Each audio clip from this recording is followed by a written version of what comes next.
deep in my heart.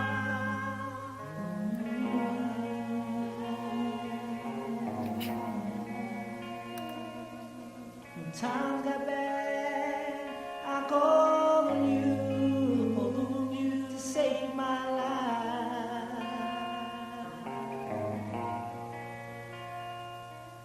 And deep in my heart, it was only you. You are my friend till the end. Most High, save me now, forever.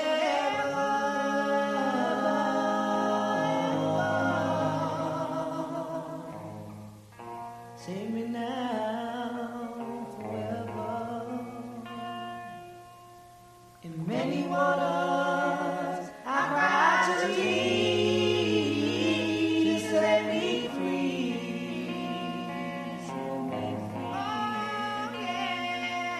And you heard my cry throughout the sky, most high.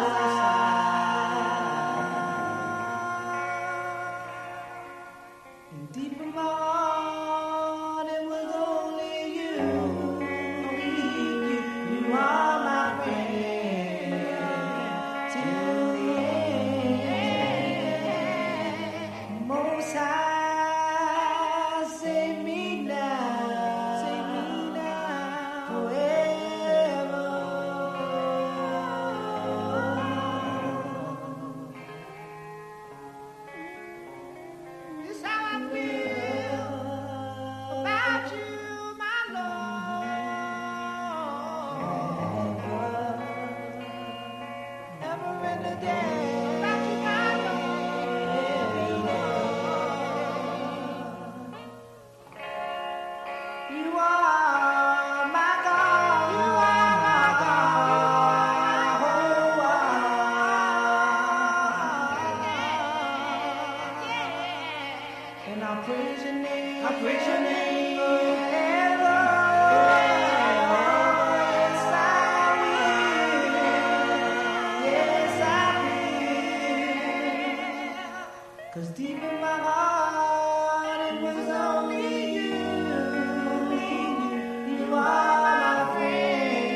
We're going to start soon.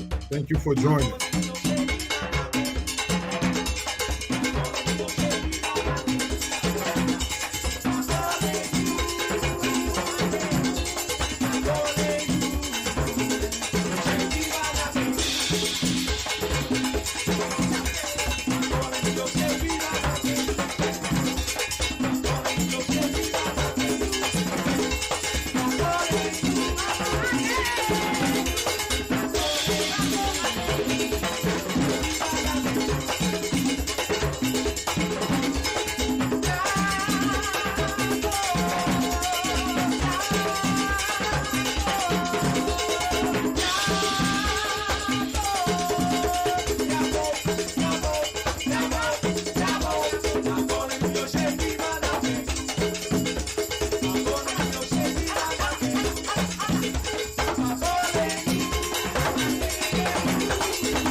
Shalom, brothers and sisters. Shalom. Giving honor and praise unto the Most High, the Creator, the Maker of heaven and earth. My name is Yeshaya Israel of the tribe of Dan of the nation of Israel. We hope and pray, brothers and sisters, that everybody is well and will be better. Be teachable, brothers and sisters. For those who may know, say maybe a month or so, maybe a little more than that, I was unable to, with the knowledge that I had, to sit there and add music into the matter of the presentation. But in being teachable and being able to sit there and hear and understand and wanting to do better and being different, a brother was then able to learn certain things. For those who do know, say maybe last year, my computer that I had was not working very well in the audio, but the phone that I had was working very well in the audio. The phone wasn't the best in the visual to show the slides, but the computer was. So I used the computer to show the slides and the phone to do the audio. Thankful to the Most High, being able to sit there and then get a better computer that works a lot better. I can do it all on one. I say that to say, brothers and sisters, is that if we do not sit there and as a people want to, strive to, feel encouraged to be taught, we ain't going to go anywhere with that kind of spirit, brothers and sisters. We have to, brothers and sisters, have a mindset that is open to sit there and hear certain things, to be able, again, to be teachable.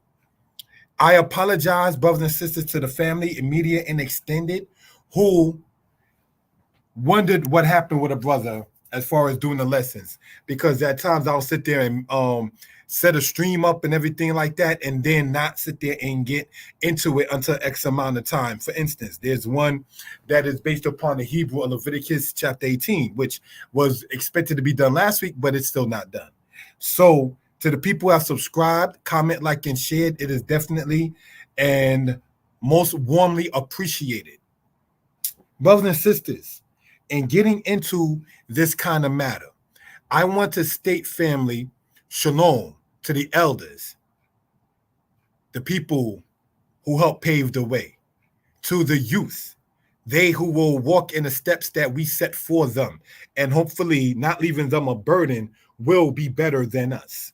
Brothers and sisters, in this particular case, we hope and pray, brothers and sisters, that everybody is well and will be better. This is on the platforms, Mora Yeshaya Torah Lessons, Mora Yeshaya History Lessons, and the Facebook profile, brothers and sisters, Yeshaya Danite Historian Yisrael. So, without any further ado, brothers and sisters, let us get into this. For those who may hear it now or may hear it later, to the people who I saw,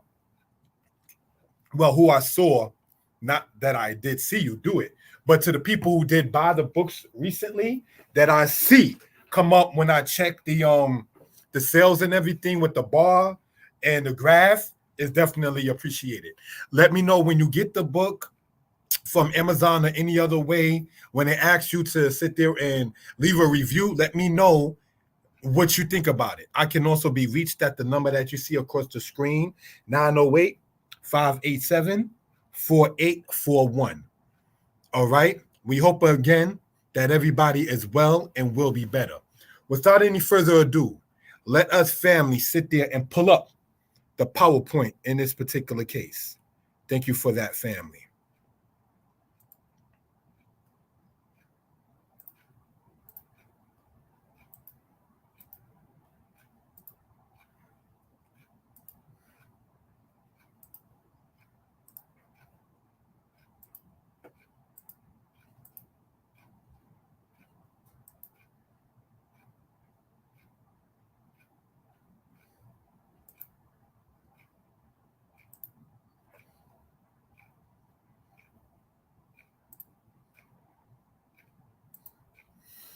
Shalom, brothers and sisters. If I can be heard well and people are in good spirits, please type in the number 4. If I can be heard well and people are in good spirits, please type in the number 4. There have been times in which the presentation has static in it. There have been times in which the presentation was not heard very well, and so forth. So I do ask, brothers and sisters, while the presentation is going on, that if I can be heard and people are in good spirits, please type in the number 4. Thank you for that. Giving honor to the Creator. This presentation is brought to you by Danite Publications. That, brothers and sisters, is actually a website, danitepublications.com. We hope and pray that everyone is well and will be better. Brothers and sisters, when you buy the books, I get the money for it. That's obvious, and I'm appreciative of such.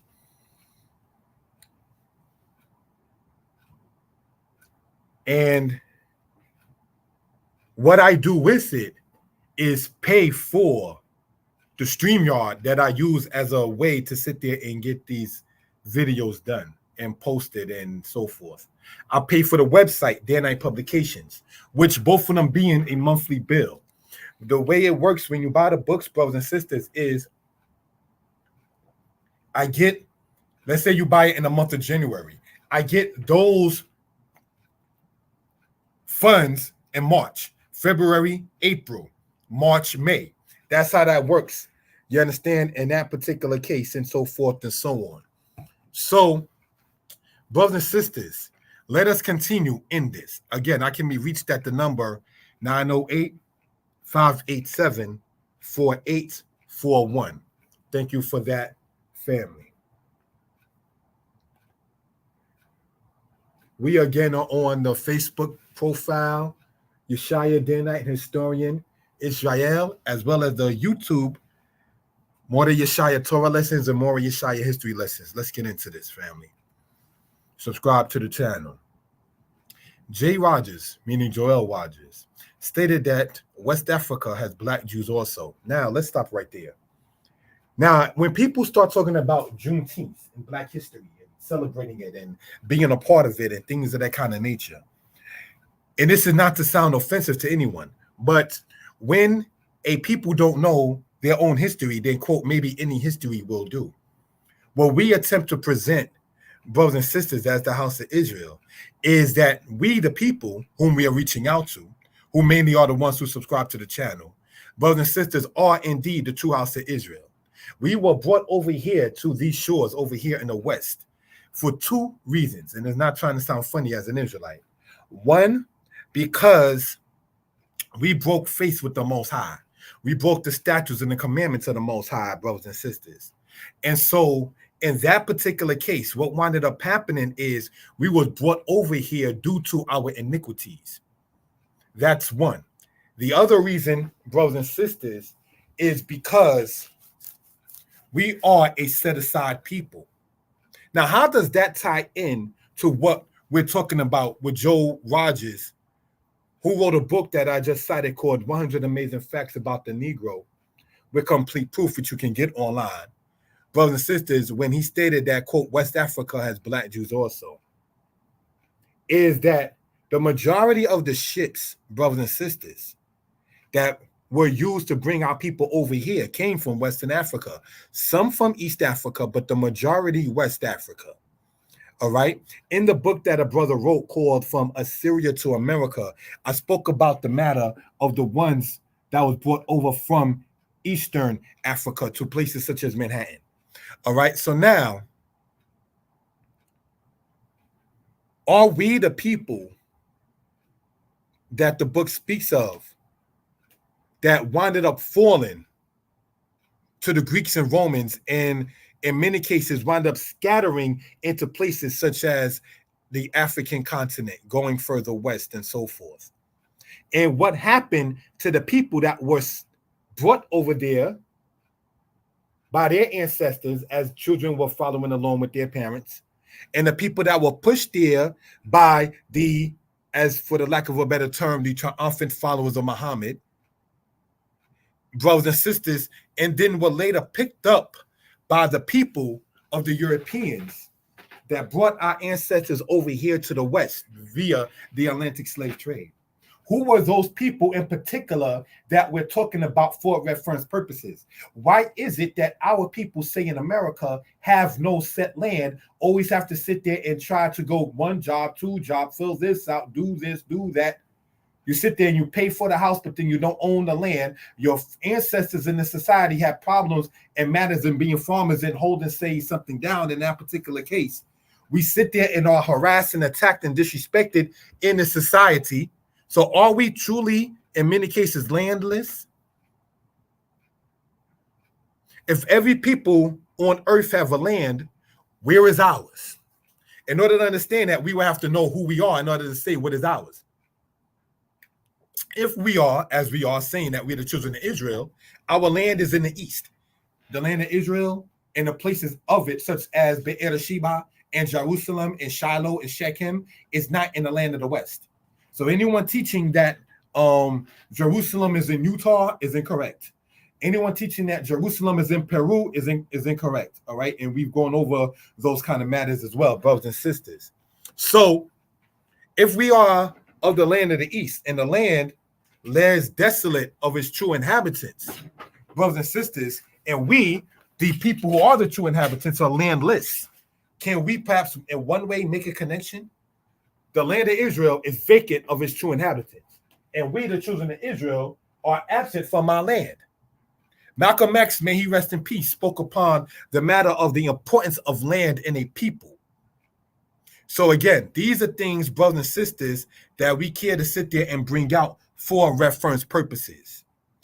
I can be reached even in current real time at 908-587-4841. Any questions, you can feel free, brothers and sisters, to put it into the chat. I can see the comments on the Facebook page. I can send messages back from my text messages and so forth and so on.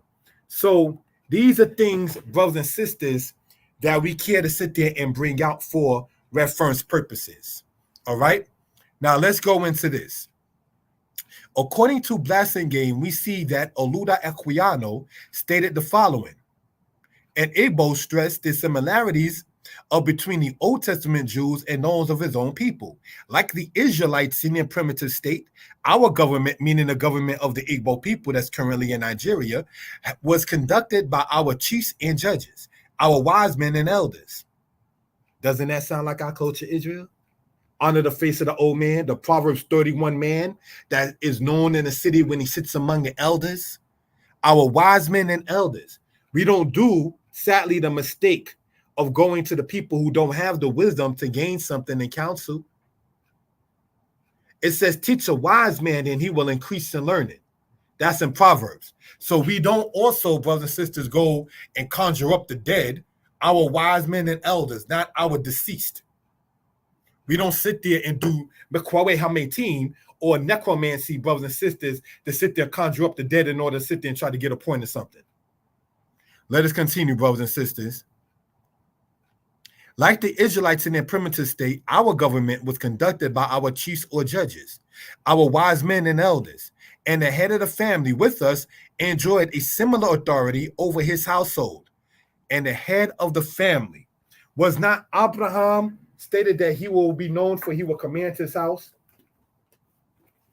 In the scriptures, Abraham being Abraham, brothers and sisters, these are things that were stripped away in part during the matter, say, with slavery, during the matter, say, with what happened with us and us being sadly broken down as a people. You understand? The man, Haish, he was the head of the family. When you read, for instance, in the Willie Lynch doctrine, whether Willie Lynch was a real person or not, just like Jim Crow may have not been a real person, but the ideology is not a myth. When you read any ideology of Willie Lynch, brothers and sisters, they have the man behind the woman that's scared and timid, if you will. So now she's become the head of household, brothers and sisters. Like if you were to go, say, to that show in the 1970s, Good Times, they removed the father and then have the mother say they're by herself, trying to say, in some cases, play both roles. This right here in this presentation is not to sit there and cause sadness. This is not to sit there and cause a matter of anger or anything of that sort. This is rather, brothers and sisters, to sit there and bring it out for the people and for edification purposes. It goes on to say this, brothers and sisters.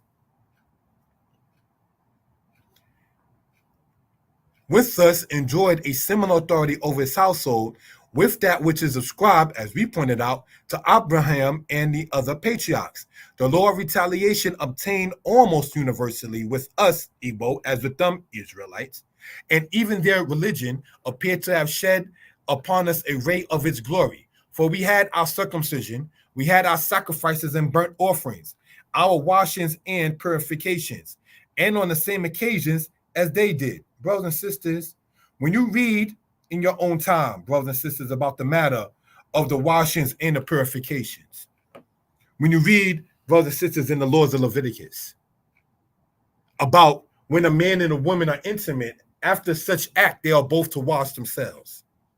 When you read, brothers and sisters, about if a man has what they call a nocturnal emission, he is supposed to wash himself. When a woman has the flow of her menses beyond its normal time, even though she should wash all the time, she definitely must wash in that particular case. Once it comes down to dealing with the dead, the person who sits there and carries the ashes of the red heifer, he has to sit there and wash his clothes in that particular case. So washing, which in Hebrew, brothers and sisters, is the word rakaz, is something that we do not sit there and take lightly, brothers and sisters.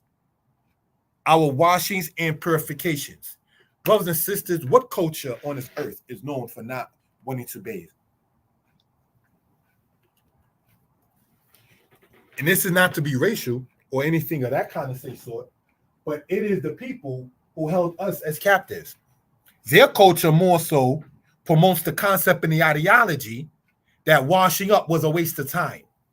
When you go not being funny and traveling in certain hotels, you actually have to request a washcloth because they'll give you a hand towel and a regular towel, but maybe not a washcloth, brothers and sisters, because, well, when you're dealing with a majority of the people who don't believe in washing in many cases, then why will a hotel supply washcloths? When you have a concept, and I remember not being funny working in marketing, and people were like, oh, wow, they call me by my government, which I won't say here. It was like, oh, wow, he washes his hands a lot. He washes his hands all the time. When we're dealing in marketing and doing promotion, soliciting in certain cases, but it ain't the worst thing on earth. Hello, stopping by on behalf of such and such, and I got to touch your checks and touch your pen and touch your money and sometimes shake your hand. Oh, yeah, you best believe brother man is going to sit there and wash his hands as much as possible. You just go and sit down and eat without having your hands washed is ridiculous. Brothers and sisters, we have it to where when I was a child in the camp, there was a woman, I'm not going to name her name in respect, but I remember her being an elder among us, or older than us, I must say. And it was a thing in which when we were children, we would have to sit there and have her smell our hands to see and smell the soap on our hands. And I remember like, yeah, we did use soap. I know I used soap. I remember I was 8 years old. She was in her 20s. That's all I'm going to say about the identity of the person. And, you know, not trying to be funny, I'm now 44. Most High bless her life. May the Most High continue my life. Children back then didn't have the quote unquote rights that you talk about now.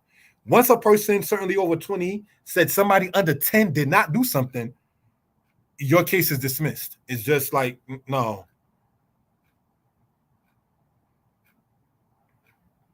What are you going to say? You going to call me a liar? So to avoid all of that, you understand, for the elders and people know where I'm coming from with that, I just went right back in there and washed my hands. So now when I'm 8 years old then, and I did use soap both times, and now when I'm in my 20s and so forth and working around certain people and they say, oh, wow, you always wash your hands. I'm like, oh, wow, that's deep, you know? But just want to point that out for reference purposes, if you will. Hoping and praying that everybody is well and will be better. If I can be heard well and people are in good spirits, please, I ask you to type in the number 4. Thank you for that, family. Let us continue in this matter. I am on the Facebook page or Facebook profile, Yeshaya, They're Not Historian Yisrael, and the YouTube, brothers and sisters, Mori Yeshaya Torah Lessons and Mori Yeshaya History Lessons. What you're seeing there on the right-hand side is a book that you can get online called The Slave Community by John Blassingame. And that book holds the citation of what we were talking about in this particular case. All right? So let us continue in this, brothers and sisters. Thank you for that. Let's talk about Israel. Pay attention. And when we start talking about Juneteenth and Black history and so forth and so on, let us, brothers and sisters, the House of Israel, expound upon some of the things that we care to speak upon. Ethiopia's early Christian rulers, the kings of the Solomonic dynasty, claimed to be descended from Menelik the firstborn king, the firstborn son of King Solomon and Sheba, queen of the ancient Ethiopians. Now, some people, even among Israel, would say that even though the queen of Sheba is mentioned in the book of Kings, and it says that King Solomon gave her all her desire, that there's no possible way, brothers and sisters, that the Queen of Sheba and Solomon had a baby. Solomon was known, among many things, as having many women, including foreign women. The Queen of Sheba would be a foreign woman to the Israelites. So if she is a woman coming to see the king, what will stop him, knowing the kind of, no disrespect to him as a man, knowing the kind of character and caliber Solomon had, what will stop him from making a baby? And this is no bash on Israel, but if we think all of our records that we can sit there and have is only in the scriptures, only in the, and I hate to have to say it, canonized Bible, then we're incorrect. I mentioned the Karkar battle, Karkar. The Karkar battle is the battle that Shalmaneser III spoke about Israelites fighting against them, but that's nowhere in the scriptures, brothers and sisters. So there are records that speak of the Israelites that the Israelites did not have or do not have in our versions of today of themselves in history. So we should not, knowing that, brothers and sisters, be tunnel vision to where, no, I cannot see. It must be only that because Rehoboam was Solomon's son, and then that's it.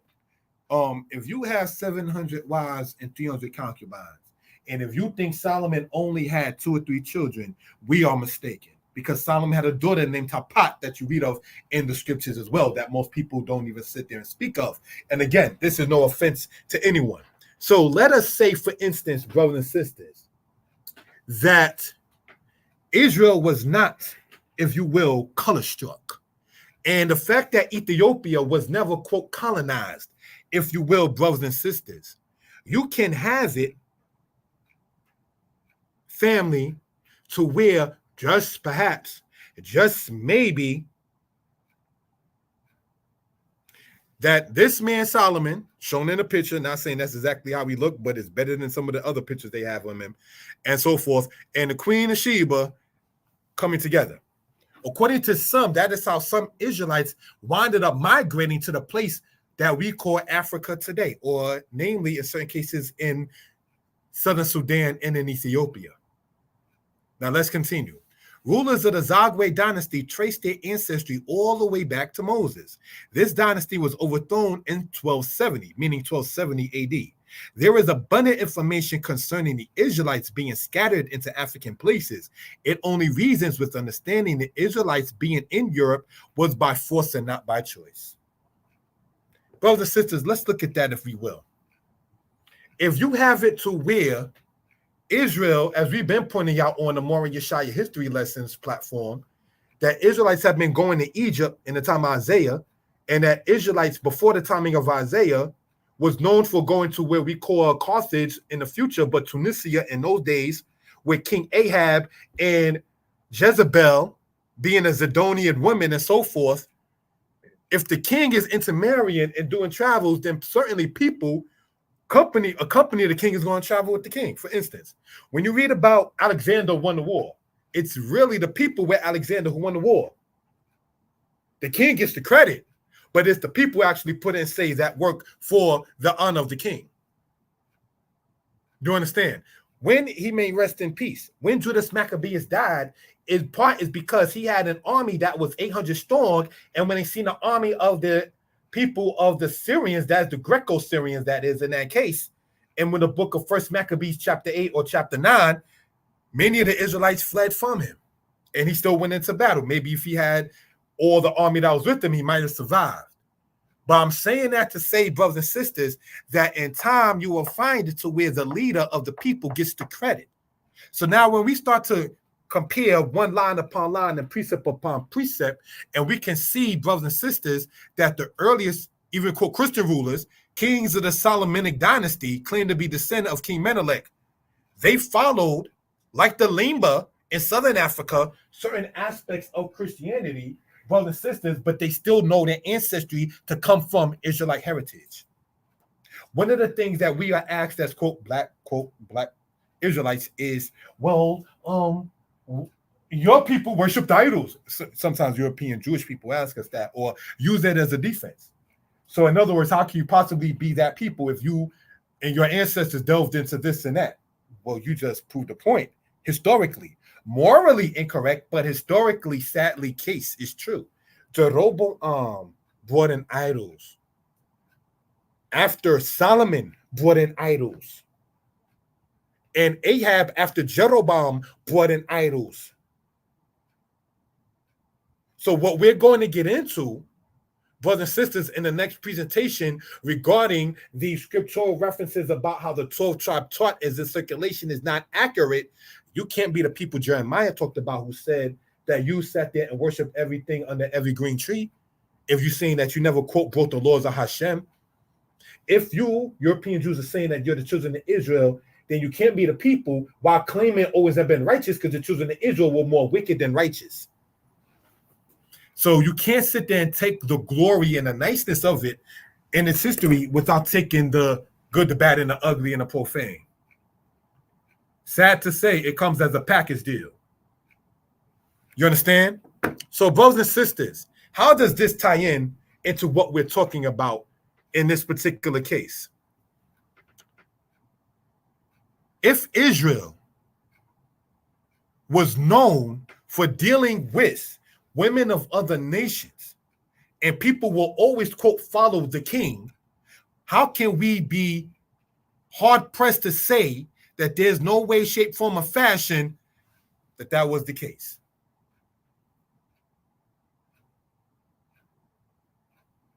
Let's continue, family. Thank you for that. Who went where? This is what I call now the WWW. Who went where? Let's look. The citation that I got from about the Zagwe dynasty came from the book that you see there on the right-hand side, African Kingdoms. Let us get into this.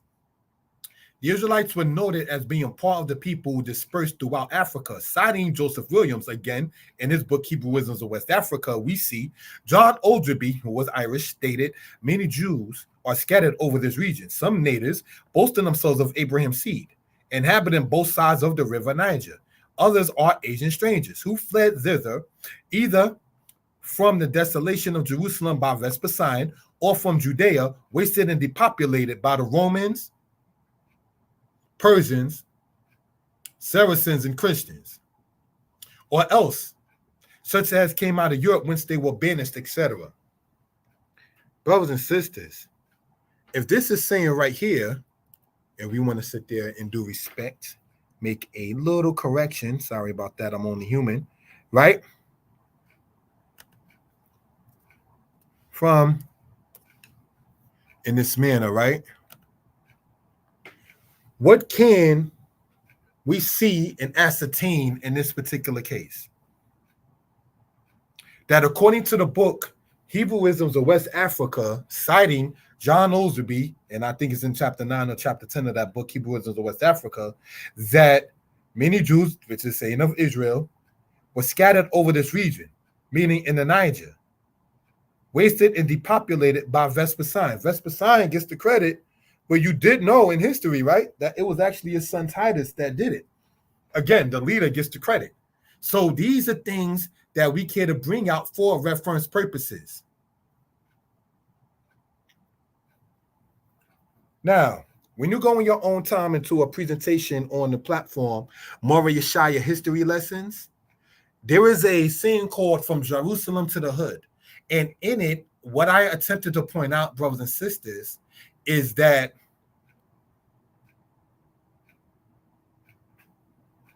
the people with Antiochus VII having problems with Israel, the Persian people being two-faced helped the Israelites, but were not necessarily the best friends of the Israelites during the time of the fall of the Greek Empire and the rise of the Roman Empire. So now when we see perhaps here, right, who fled thither, meaning there, either from the desolation of Jerusalem by Vespasian or from Judea, wasted and depopulated by the Romans. Brothers and sisters, when it says wasted and depopulated by the Romans, what are we talking about?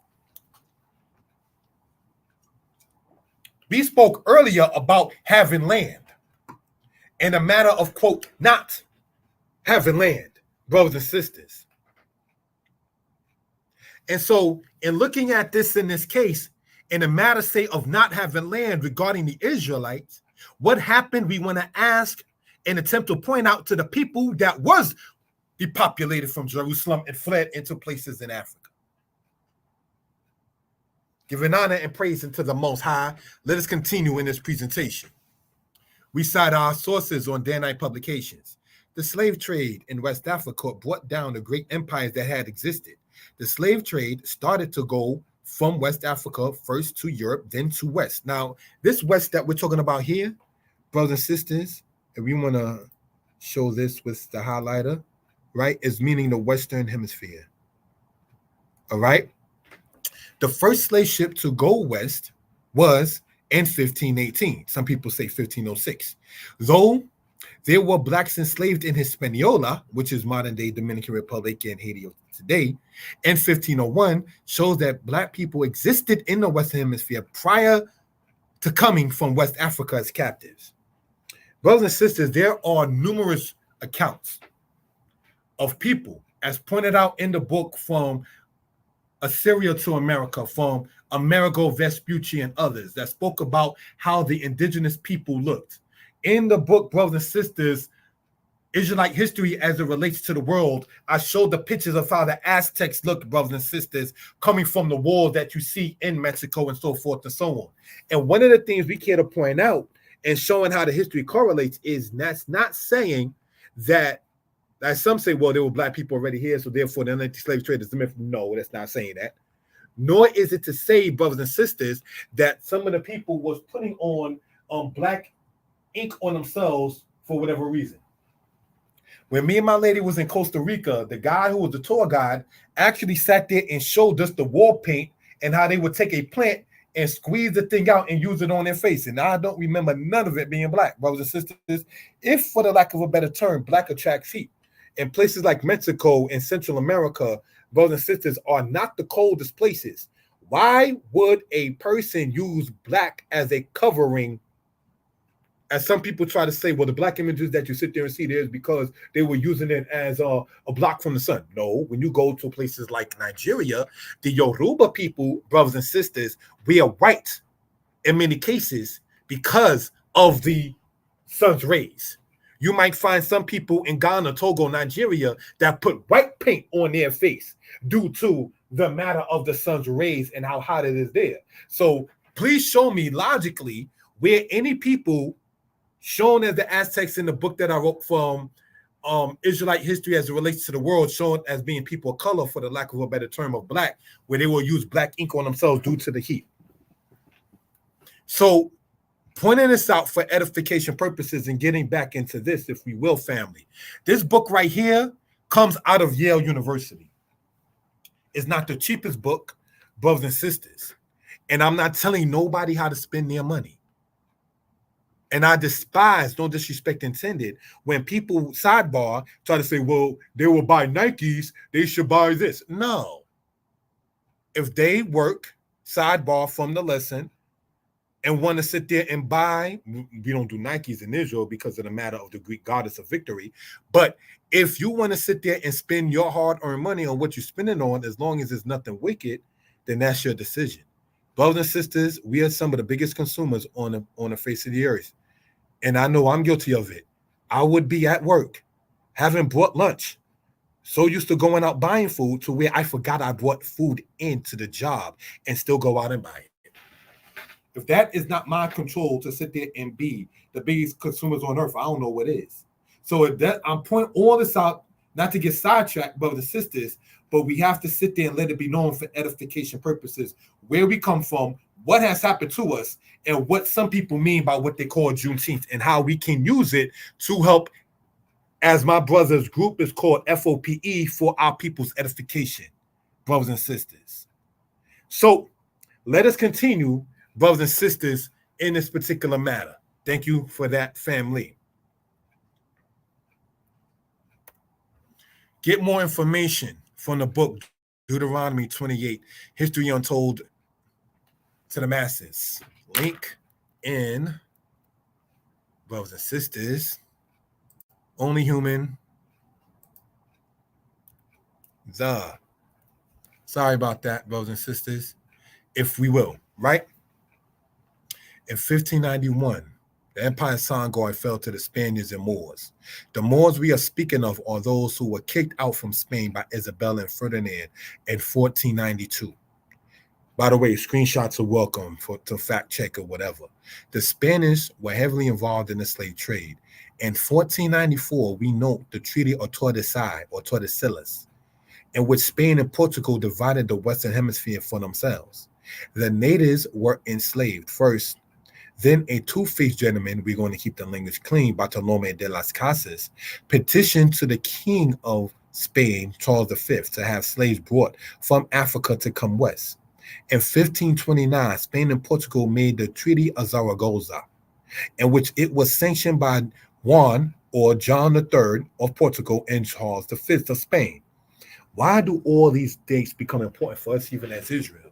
Because it talks about what we're going to get into in the next presentation about the 12-tribe chart and how its circulation is not, brothers and sisters, biblically sound, right? And looking at it like this, it talks about Nebuchadnezzar in our Bible. It talks about Tiglath-Pileser in our Bible. So why Israel? When we speak upon usually citing Deuteronomy 28 in this matter, would we sometimes feel abashed to sit there and get into this for, say, reference purposes? Let us not feel that way, brothers and sisters. The Asiento too, in time, came into play. All those treaties and sanctions were Spain's mental justification to enslave others. Brothers and sisters, why would perhaps they feel the need to enslave another people? I saw a video, and when I get better in my video editing, I want to insert that video in it. If there's anybody who can hear me now or hear me when this is uploaded, 908-587-4841, I want to find out how to insert videos in the video while going live. So I'm teachable. Let me know how we can do that. Work it out in that particular matter. It's definitely appreciated.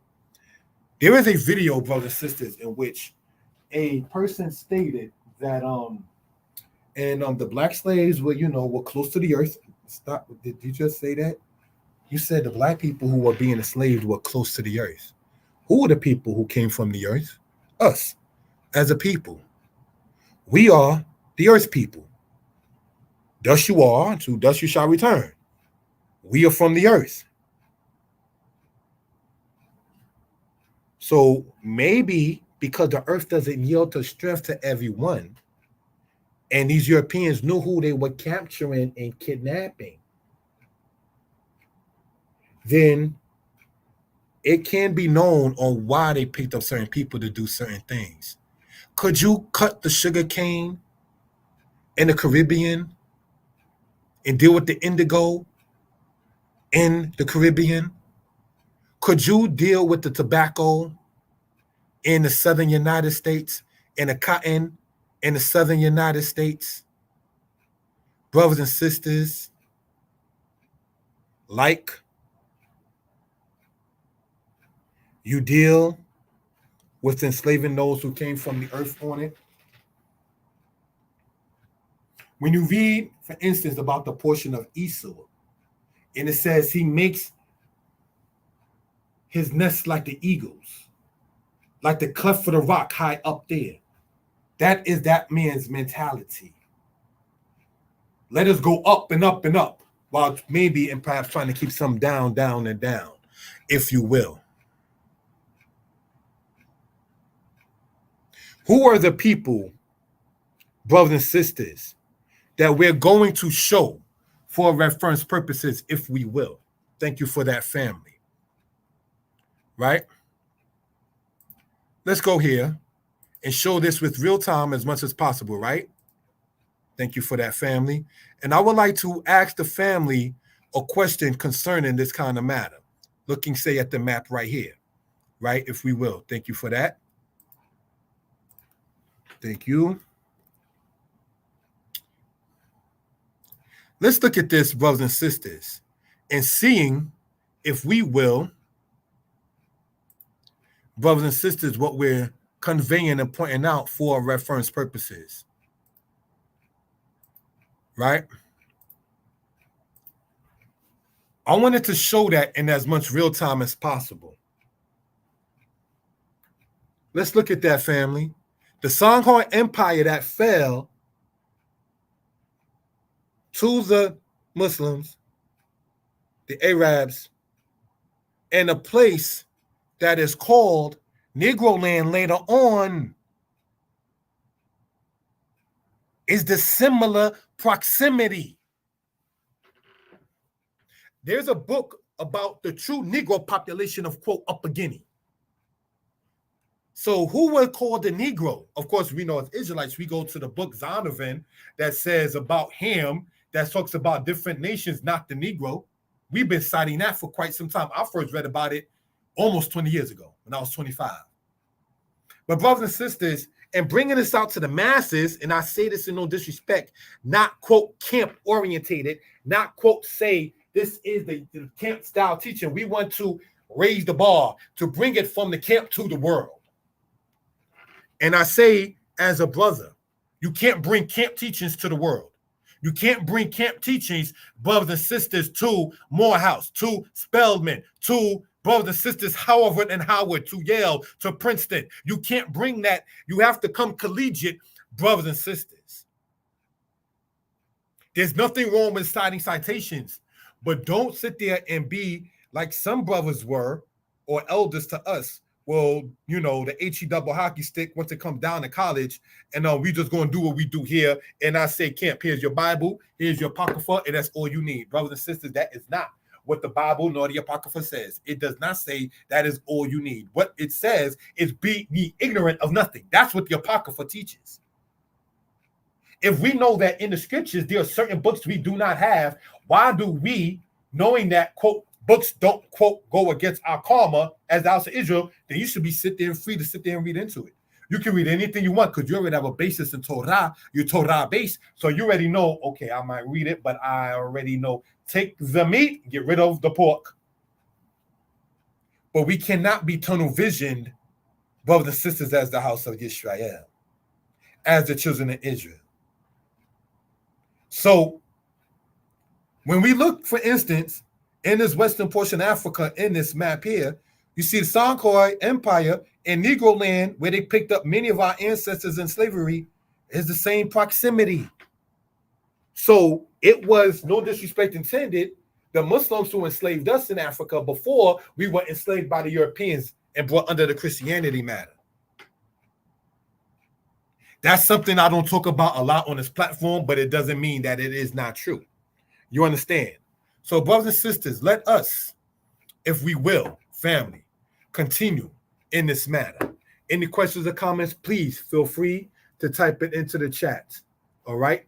Thank you for that, brothers and sisters. Any questions or comments, please feel free, brothers and sisters, to type it into the chat. Thank you for that. Day Night Publications, check the website. Goncalves in 1441 brought slaves to Portugal. He worked for Henry the Navigator. When Christopher Columbus set sail in 1492, there were 1,000 blacks sent to Europe yearly. So hold on, you mean the slave trade did not, in truth, only go west? As we pointed out earlier, it went north to Europe. In 1513, there were 30 blacks as slaves with Balboa. Remember Balboa, the explorer? In 1519, there were 300 blacks as slaves when Cortez went to conquer Mexico or Mexico. We've been talking about Mexico quite often on this platform. Let's continue. When Pizarro was killed in 1541, it was his black slaves who carried his body. It was thought in 1538 that the first blacks were brought to Brazil, to what is now the United States. There were blacks brought as slaves by Lucas alone in 1526. So if 15, brothers and sisters, 38 is when blacks was first brought over to Brazil. And when you do the research, you'll find about maroon communities. I'm going to type that into the chat, brothers and sisters. You may want to look this up. Maroon communities, brothers and sisters, like you might see in Brazil, that were referred to as quilombos, that you might see in Jamaica, brothers and sisters, in history and so forth and so on, right? So let me type this into the chat. You can look this up yourself. All right. These are things, brothers and sisters, we care to bring out for reference purposes. They existed in Brazil, they existed in the Caribbean, and they existed, brothers and sisters, believe it or not, in the United States. Let's continue. Thank you for that. There were blacks as slaves in 1565 in what is now called St. Augustine, Florida, which is the northern eastern part of the state. Florida was operated by the Spanish until 1819, and then in 1845 it became a state. Florida was not part of the colonies. The colonies ended in 1776. Now, how does that tie into what we're talking about? Brothers and sisters from the place called Texas, brothers and sisters, right? Hello, hi, bravo, smarty. Maybe you can relate in what I was talking about with the Colombos. You said you're from Brazil. Zumbi, Dos Palmares. I don't know that much about it. I read a little bit about it, saw a movie on it. I personally know more about the Maroons in Jamaica than in Brazil, but just want to sit there and if you have info on it, please share it with us inside of the comments. Appreciate it. Shalom to you too, my friend. All right. So looking at this, right? How does this tie in and saying that Florida was never part of the colonies? And what they start talking about Juneteenth was when the black people that were in the state of Texas found out that they were freed 3 years prior to them actually being freed. They were freed in 1865 and found out about it 3 years later in 1868. Did you know that in some southern places you have people born in the same time frame that my mommy I was talking about was still thinking they were slaves into the 1950s and 60s? Did you know that, family? There were black people that was in the 1950s and 60s that were still thinking that they were still legally slaves in the South. Did you know that in the 1870s they used to sit there and go and capture black people and put them back in slavery? You mean the earth don't yield that much to you that you got to sit there and take people and work it? You can't sit there and say, listen, you better at this than me. You understand? I'm going to just be the backup person and you do what you do. Let me give it to the hip hop world. Shalom, my lady Sarai. Thank you for joining. Shalom, my lady. Let's look at this, brothers and sisters, if we will. Did you know, for those who know the hip hop matter, you had Gangstar, Guru, DJ Premier. May he be blessed and continue with life. May Guru, the actual rapper who passed away, rest in peace. He always respected and bigged up and praised his DJ. The Premier got more beats than Barnes got hay. For those who do know the song I'm talking about, or the hip hop rap group. The DJ who is not the beat maker doesn't get as much play as the actual artist. Why do I point that out? Because just like Guru with Gangstar and DJ Premier, and just like, may he rest in peace, bringing it to the rap world for a moment, DJ K-Slay and the rapper Papoose. I'm not the biggest fan of Papoose, but just using that as an example, that's my own reason. I'll explain maybe on another platform why. But I'm just citing these people, brothers and sisters, that you know what? Papoose was a good rapper. And I don't mean to shame nobody before he disobeyed and disrespected the Most High in a rhyme. And it seemed like once the rapper Papoose blasphemed the Most High, not that anyone is perfect, his rap career didn't really go that far. When he was in better standing, we may say, brothers and sisters, the rapper Papoose made a song called Alphabetical Slaughter, where he rhymed A, B, C, D, all the way to Z, and back Z all the way to A. Brothers and sisters, for those who do know. And K-Slay said, you know what? I'm the DJ, you the rapper. I'm going to deal with the DJs, you deal with the rappers. Why do I point that out? Because maybe K-Slay could not rhyme. May he rest in peace. Maybe Papoose could not DJ. May he change his ways. Nobody is perfect. I'm not perfect. We all got things to change about ourselves. I say that, brothers and sisters, to say this. Why is it that this man had to go and sit there and recapture a former slave? You can't sit there and work out a deal. You're better at that than me, so let's work together. You don't know how to work with everybody, brothers and sisters. You was okay getting reparations from the government when the black people was freed because you don't know how to work the earth. You had to promote the Industrial Revolution, forgetting agriculture, because, well, you don't know how to work the earth like that. You don't have a green thumb. And I lived in the South, and I told the extended family in the South, when I was give a shout out to the community in Chester, South Carolina, that held the brother down, for those who do know and respect, right? I told them I will starve coming out of Brooklyn, not knowing how to kill the goats, not knowing how to kill the sheep, not knowing how to sit there and know when the chicken should be ready. I will, coming out of Flatbush, Brooklyn, the hood, used to go in and key food, Wall Bounds, Associated, for those in the South, we're talking about like Food Lion, Walmart, Walgreens. I will starve coming from the city, going down south if I did not have that family right there to feed me. So know when to work with people. It's not to get too personal. They would say, Brother Yeshaya, help the children in the Hebrew. And I said to them, can you help me so I won't starve during this so-called during this said pandemic? I was in the South. I'll help your children. I'm going to need some breakfast in the morning. And we worked together as an extended and immediate family, brothers and sisters. That's what you're supposed to do when you can do it. This man don't know how to sit there and say, I got 2 quarters, you got 5 dimes. Let's sit there and make it $1. No, I'm going to go and illegally recapture people because I don't want to work with nobody. So that's why you're called the oppressors of the earth. That's why people refer to you as that. That's why people don't want to get along with you. You understand? This is why people want to sit there and pull back the American dollar from you because of how you use it. The world is tired of being bullied. And my brothers and sisters, say black people. And this is not to talk hood or rough or tough or gangster or nothing like that. You know how the person who gets beat up in the neighborhood and always talks about it and the people get annoyed after a while and saying, why don't you just stand up for yourself? That's how we as black people look to the world. You've been beating me for 400 years. Well, when do we stand up for ourselves? When do we have our Nat Turners? When do we have our Gabriel Prosser? When do we have, brothers and sisters, our Harriet Tubman?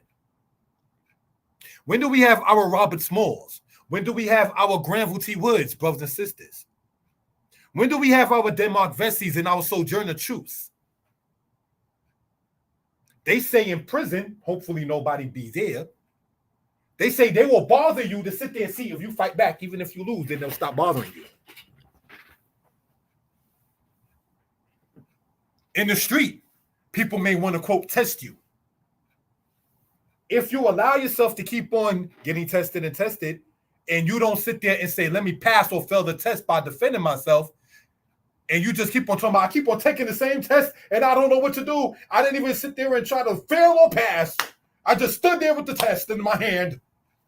The world gets tired of hearing us as the people complain about it. Because we don't want to hear about Granville T. Woods. We don't want to hear about the inventors that we're going to talk about later on in this presentation. We don't big up our leaders. We don't humanly praise those who set the path for us. We listen to, no disrespect, some elders, Morgan Freeman, who says, I detest all Black History Month. You give me the shortest month? No, Mr. Freeman, who played in glory. Maybe you didn't know Mr. Freeman. While you speak against the celebration, say, of Black History Month, you played in glory, Mr. Morgan Freeman, a movie that made an impression on me. You played in Lean on Me. And I'm sorry, it's not to sound disrespectful. I've had relatives that were on substances. That scene, sidebar, and Lean on Me, when he said, you smoke crack, don't you? Won't you just jump off the roof? I'm sorry, family, sidebar, that line was funny. Not to be disrespectful, that line was funny. But let's get back, if we will, for those who know where we're going on this. Mr. Freeman, you're saying that you don't feel or respect or you detest Black History Month while you have made Black history. The reason why February, for those who do know, is called Black History Month, it used to be Black History Week, and it was in celebration of the birthday of Frederick Douglass, and it was pushed, brothers and sisters, by Carter G. Woodson, who died in 1950. So we want to, that's the same year mommy was born, may she rest in peace. So we definitely want to sit there and get into this kind of matter. It wasn't because it's the shortest month. No more than March being Women's History Month, and from September to mid-October, it's Hispanic Heritage Month. And then you got Irish History Month in the month of March as well. There's only one set of people who's actually sitting up there, well, you shouldn't have a History Month. Remember that lady from Clueless? I forgot her name. She used to say, there's no need for Black History Month. You keep on talking against your people and see if things don't happen. That lady from Clueless, whose name I forgot, used to talk against, if you don't want to celebrate it and commemorate history, then that's on you. I have a princess, my little girl. She not into history. She say all of them are dead. Her thing is about trying to sit there and delve into something different. So I say all of that to say, not to bash it. You understand? But you got to sit there and find where your niche, where your ruach is, or spirit, that ruach means spirit, is at peace with. But don't sit there and take, like, for instance, my little princess, who could hardly care about history as much as dealing with animals and want to become a vet. When I stayed in this house, I'm like, I gave some of the people, when they was taking care of me and I was living in Chester in South Carolina, I gave them a pack of wings, of chicken wings. I'm not going to name who, but they looked at me like crazy. We got live chickens here. You better go in that backyard, sit there and wring that neck and cut that neck off. I'm there like, oh, like you got too much Brooklyn in you. When I stayed in South Carolina is when I found out I had too much Brooklyn in me. Traveling does help you learn. When I stayed and was with my lady in Costa Rica, I found out I had too much of the United States in me. Traveling broadens your mind. Get out. There's a world to see. Get your passport. For those who do know, next year, May, you need what they call real ID. You can look this up on the tsa.gov.com. Real ID in order to travel to certain places. Jonah wasn't the wisest to go to Joppa and then try to go to Tarshish. But the fact that there was ships going from one place to the next shows that people travel. It just wasn't the time for Jonah to travel there. So family, let's handle our business, and no disrespect. Israel, let's learn. Josiah, king of Judah, got assassinated when he was at the wrong place at the wrong time. Josiah, the good king in Judah, went into a battle that was not his. And he got assassinated. May he rest in peace. And I'm not trying to shame nobody. It's something we can learn from. People was telling Malcolm, do not go out there today. You getting prank calls. You dead, in word, calling his house. You and your bastard children are dead. Malcolm should have perhaps not gone to the Audubon ballroom that day. Let us learn from that kind of experience. And to bring it up to more current, no disrespect intended, about handling one's business, my lady, Sarah, knows where I'm going because I got a deep message about handling your business. That's something, not to get too personal online, that me and my lady spoke about offline, all right? Biggie Smalls was supposed to go and promote the album Going East, not going west to California. And that's where he got assassinated. I say that to say that, not to shame King Josiah, not to shame, may he rest in peace, the great Malcolm X, not to shame the great rapper and leader Biggie Smalls, but let us learn from their errors and not being where you're supposed to be and doing what you're supposed to do. These are things we care, to bring out. How does, to get back to what we were talking about, this tie into the matter, if we will, of Florida not being part of the colonies? My brothers and sisters in the state of Texas, when you talk about Juneteenth, this is in part directly related to you all. We're talking about a celebration in New York City about something that happened with our people in the state of Texas. Don't hate on that, because we're the same people. I've been to Texas. I was a child, but I've been to Texas, and that heat in Texas, and we went in the summertime, was serious. Dallas, Fort Worth, it was serious. But getting back, if we will, into this, you can take screenshots. The gentleman that you see there is the wicked guy, Henry the Navigator. Let's continue, family. John Hawkins, the Spanish brought blacks as slaves to what is now called Jamaica in the 16th century. The British attempted to involve themselves in the Asiento situation, and as known, John Hawkins, shown there on the right, participated in trading blacks as slaves in places such as Venezuela and Mexico. John Hawkins, it should be noted, did not come to what is commonly called the United States of America, nor did Columbus. America received its name from a German map maker named Martin Westermuller. Brothers and sisters, in this particular case, we want to point this out, family. John Hawkins worked for the English in the 16th century, the same timing of what they call the Asiento. Let's look at this, if we will, brothers and sisters. Remember we spoke about this here, looking at it with the laser pointer, right? When we start talking about, if we will, right? Isabella and Ferdinand, they was writing it up. Like one of the teachers, John Henry Clark, stated, they was writing it up, and they got rid of the black people that was there. The same week, brothers and sisters, that Christopher Columbus set west, the Moors that were there wound up going into Mauritania, and then eventually helped bringing down some of the kingdoms that was there, along with the Arabs. So this Asiento, brothers and sisters, that we're talking about in this right here, from Isabella and Ferdinand, was used by Charles V. Brothers and sisters, Charles V is in the same time frame of Spain as Juan III of Portugal.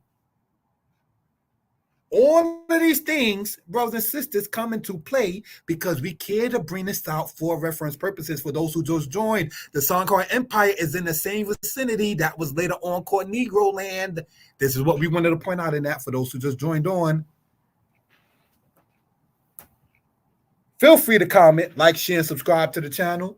Brothers and sisters, thank you for those who have done so.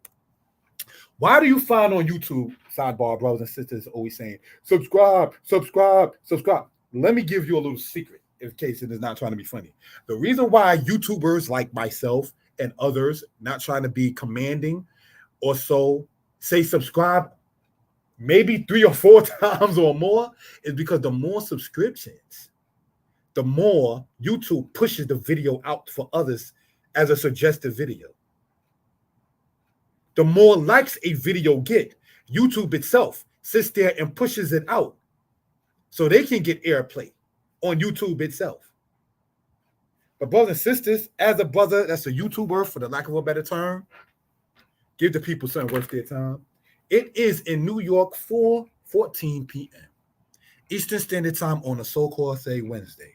People at school, well, not for the federal holiday, people are working.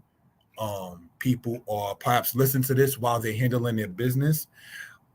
People are busy with family. Some people may be having a house job or work from home, and take out the time to listen to your platform. Give them something worth their time. Don't do clickbait. Because even brothers and sisters, if you do clickbait on YouTube, you can get in trouble with YouTube for that. If I'm saying this is Michael Jackson's greatest hits, and it turns out to be about John Hawkins, they can sit there and shut your channel down for that. Because it's called clickbait. Essentially, you're lying. But do know that every dollar ain't a good dollar, and every view ain't a good view. So you have to have the strength and courage from the Most High.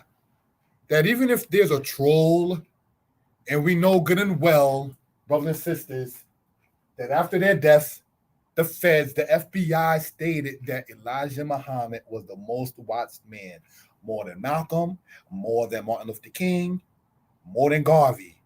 Elijah Muhammad was the most watched man. And the feds said they was watching him more than any other person. So do know that they watch your channel too. But if you come in with the Ruach in the spirit of the Most High, you won't have nothing to worry about. If you ain't worried about somebody taking some screenshot and waiting for you to post the link so they can sit there and state, hey, I paid for my book and I didn't get it. Uh-oh. Spaghetti-o. You like John Hawkins right there and Henry the Navigator. You a crook. What's the difference between John Hawkins and before him, Henry the Navigator, and the black men and women who want to do black men and women wrong? It ain't because of the color of their skin or their eyes. It's because of your deeds that you sat there and was called X, Y, and Z by certain people. It ain't because of the way you look. It's because of how you are. Because beauty is in the eye of the beholder. You understand? The deeds that you've done, Mr. Hawkins, Mr. Henry the Navigator, Mr. God Converse, Mr. Charles V, Mr. Columbus, that's why people don't like you. Ain't got nothing to do with the way you look. Oh, you don't like because they're white. No, it's because of the things that you've done. Same reason why black people don't like certain black people who do certain things. Same reason why certain white people don't like certain white people, which we're going to talk about later, who have done certain things. So we're talking character, morale, and history in this matter in commemoration of Juneteenth. Some people have asked, well, should Israelites commemorate it and observe it? No different than Hanukkah is man-made.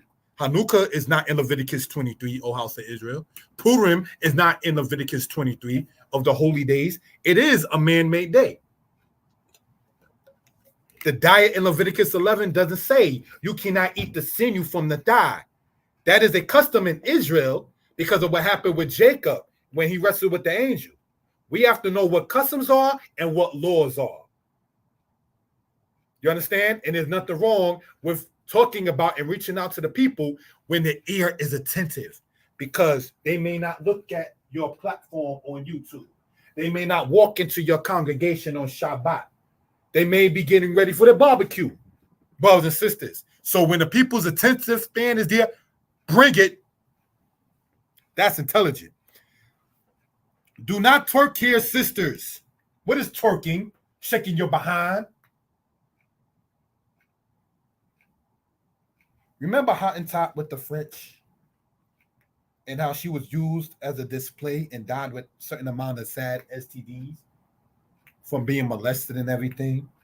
And they were so fascinated with her behind. I don't need to show a picture of that. That's one of the things I think we as Israelites should stop doing. You don't have to show pictures of nudity in order to sit there and get a point out. Children watch this. You want people's grandmothers to watch this. You don't have to sit there and show that. Thou should not lie with the male as you lie with the woman. You don't need to show me Caligula doing certain things in order for me to understand that is what it's talking about. So we may want to use more discretion, raising a bar up, brothers and sisters, and being collegiate so you can sit there and go to Princeton, go to Yale, go to Howard, go to Morehouse, go to Spelman, and sit there and bring this to the people. The way some brothers and sisters teach, no. Raise the bar, family. Be teachable to take constructive criticism, say, work on this, work on that. Elders told me, and I say thankful for it. I'm thankful for it that I don't say break it down no more. Elders told me, brother, young man, when you teach, stop saying break it down because it don't sound nice. We need to build up.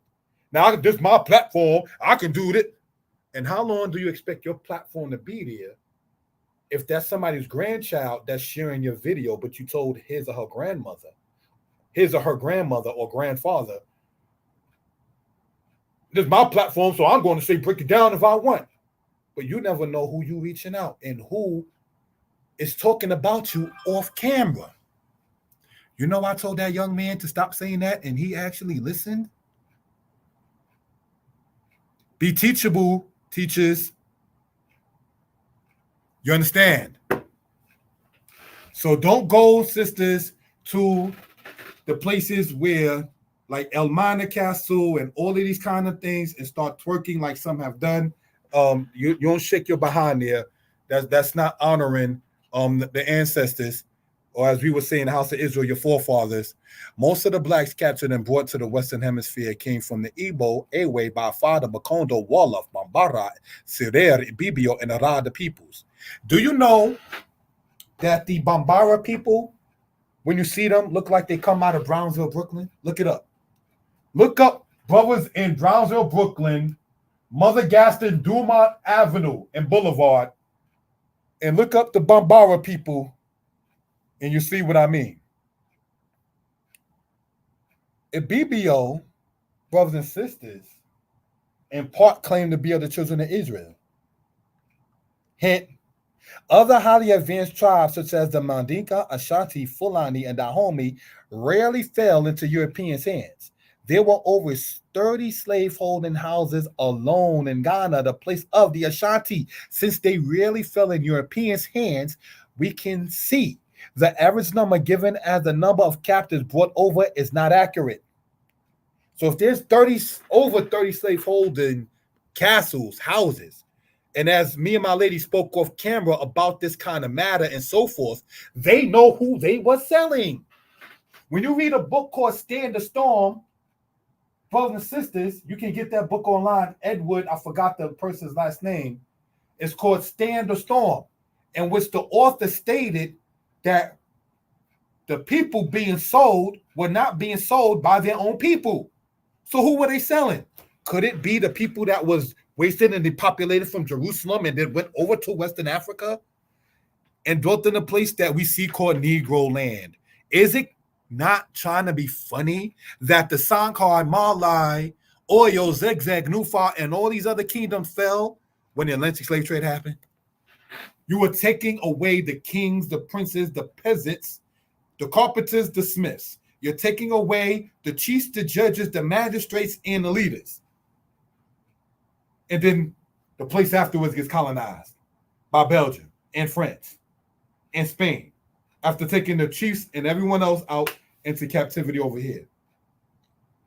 Because brothers and sisters, they knew who they were selling. And no disrespect.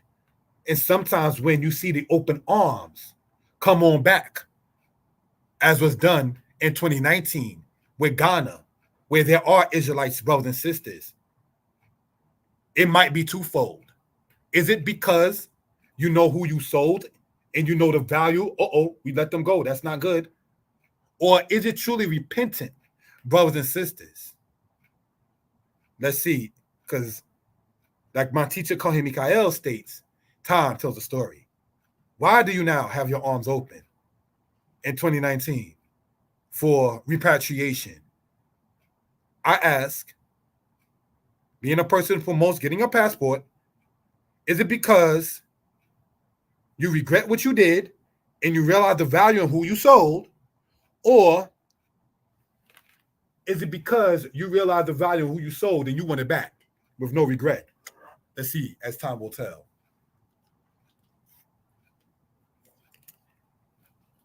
Let us continue, brothers and sisters, in this.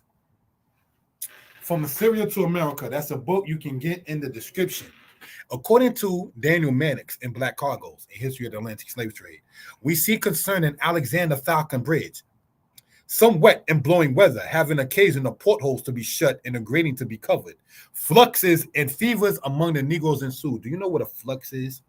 It's what happens, sadly, in matters of syphilis and gonorrhea. When liquids that's not normal, like pus or so forth and so on, go out from your private parts. The deck, that is the floor of their rooms, was so covered with the blood and mucus, which had proceeded from them in consequence of the flux, that it resembled a slaughterhouse. Brothers and sisters, Alexander Falcon Bridge was in the 18th century. And this is what he was saying about the people who were captives.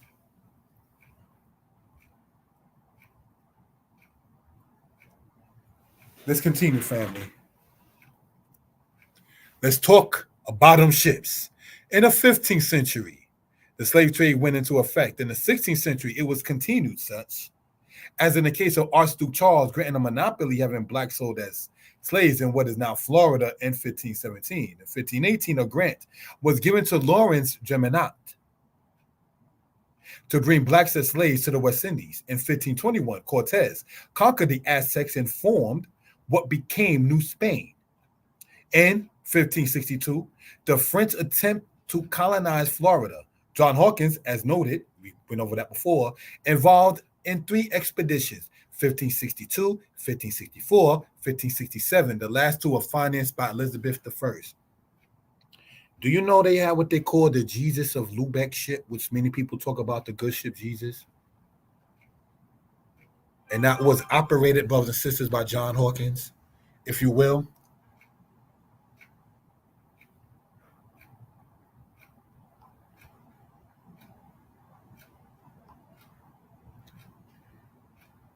And what we care and want to bring out, brothers and sisters, is this.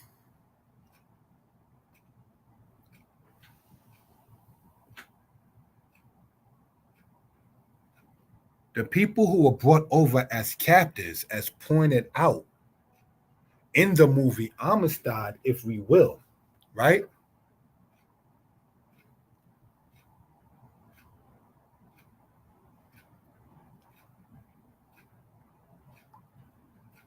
They were singing to the Most High, saying Yahweh, Yahweh.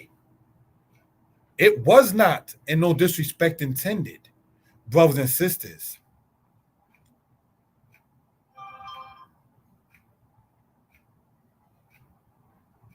if we will, that when we were brought over, as will be pointed out, that we were given the concept, say, of, say, Christianity and so forth. So these are things, brothers and sisters, that we want to speak upon and emphasize for, say, reference purposes. This picture that you see there is from the 19th century regarding a matter of the people who were brought over in ships. To say that we are from this place here in the Western Hemisphere and was not brought over in ships has been debunked quite often. You understand? For instance, when we look at this here, right? Atlas of the Transatlantic Slave Trade. This is from Yale University. Very, very credible source, brothers and sisters. We spoke about this guy, Alexander Falconbridge. The dates that you see right there, you can sit there and check out, brothers and sisters, for reference purposes.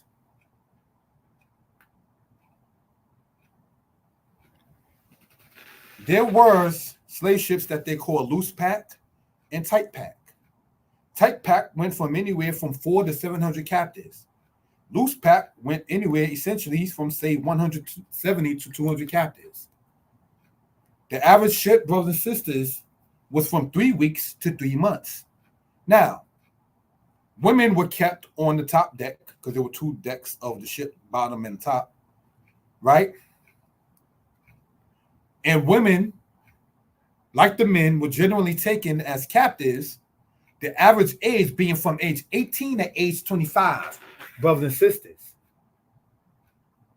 So now, shalom, my lady Sarah, shalom, brother Salia, shalom, Kana Yisrael, shalom, my brother Yirmiyahu. If I missed anybody who's been commenting, it is not intentional.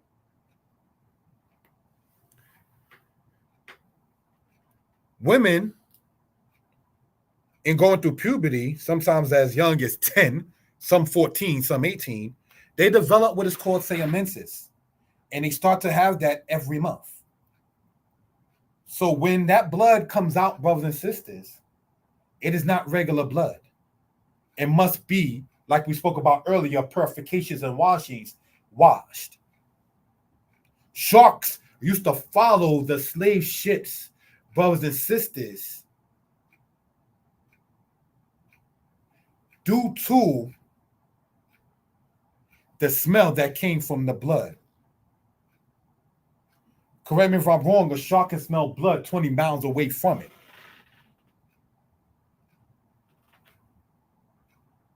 So, family, this again is not to sadden no one and no disrespect. When people start to, again, this is no offense, we having a barbecue for Juneteenth celebration. Let us remember what we went through as you eat that Frankenburger. In our Israelite culture, that Oluda Equiano Augustus Vasa was talking about, as we went over earlier, for those who know the history, talking about the holy days and things of that kind of nature, we eat unleavened bread, lamb, and bitter herbs concerning the timing of Passover. The bitter herbs to remind us of the bitter times. So, brothers and sisters, when we start talking about Juneteenth and free, let us remember the women who were in their late teens and early 20s, whose menses dried on their vaginal canal, who could not get it washed. Let us remember the movie Sankofa, that people such as my mother, may she rest in peace, and my lady, never meeting each other. My lady did never meet my mom, but they both stated to me, Joe in the movie Sankofa, for those who don't know it, is the son of that guy that was inside the church. Mommy stated it when she was among us. My lady stated it when her and I spoke about the movie Sankofa. Let's remember people like the movie Sankofa, Nunu getting raped in the slave ship. Let us remember, brothers and sisters, the women who were hung upside down when we eat our burgers and franks today at the barbecue that said El Nino or El Nina and stepped on the head of the baby when they cut the woman's womb open, brothers and sisters. Let's remember that, brothers and sisters, in this particular case. When you sit there and drink your sugary sodas, guilty as charged. I like my Sprite ever so often, which I'm going to stop.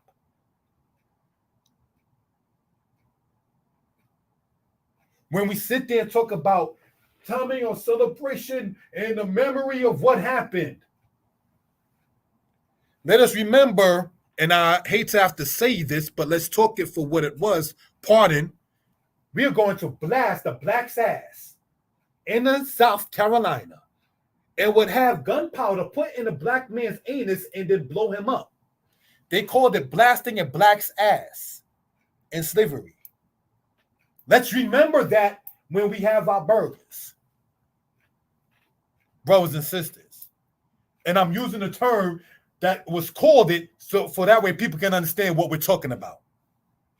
I normally don't go that far, say, on a platform.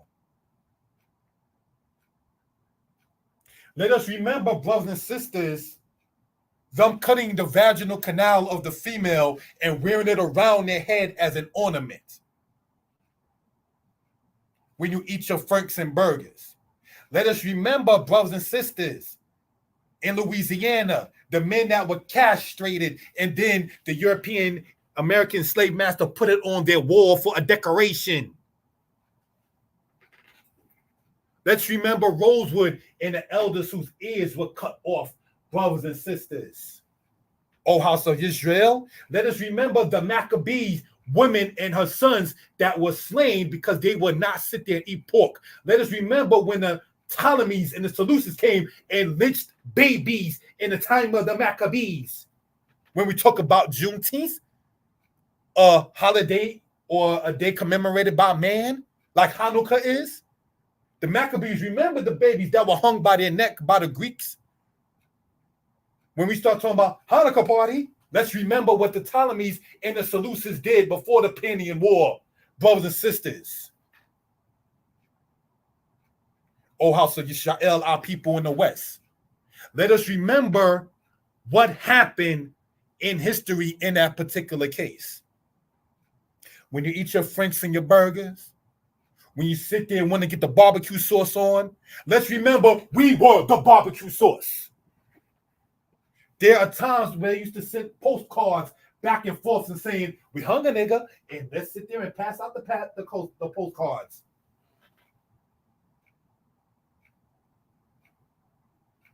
Let us remember when we are in our Beamers, our Lexus, and our Benz, and our Hondas, that we at one time was the ride for the nations. This is not, again, to sadden or to depress anyone. But if you don't even claim to be of the Israelite people, and you talk about Juneteenth, let's remember our immediate history. If you go as far as saying we are the children of Israel, and we talk about Hanukkah and Hanukkah parties and things of that kind of nature, why would the Maccabees even talk about rededicating? What did they lose to the people of the Seleucids and the time of Antiochus for them to say, let us sit there and regain it? We talk about us being landless. We talk about our stuff in the museums. We talk about our ancestors whose names are not known, dumped into the Atlantic Ocean. Let us remember them when we go in our Beamers and our Benz and eating burgers and franks. Just like, O Israel, when they had the commemoration of the altar in the time of the Maccabees. And he said, let us do this for our lives in the Lord and for the blood of our ancestors that was shed. Brothers and sisters, do not forget, we are taught as Israel in Deuteronomy chapter 25. You should not forget what Amalek did. How can you sit there and be taught to forget what happened with you as a people? You know who does that? The brother that's talking on the platform now when he was a child. Oh, don't worry about you now. I took the change. Okay, Ma, can I go back outside and play? No, you want to see the receipt? Huh? What? You want to sit there and go and talk about we should sit there and go in Princeton and Yale and these other universities to sit there and bring this truth out about us as they teach that the first black man in America or the first slave owner in America was a black man, which is false. There's some people trying to sit there and teach that. We smashed the whole thing. We eliminated, to sound professional, collegiate, not smashed, but eliminated the concept and the ideology and the philosophy and the thought of St. Anthony Johnson, a black man was the first slave owner in America, is not accurate. And we're going to point this out again in this presentation, but through a different way. Thank you for joining on in this particular matter.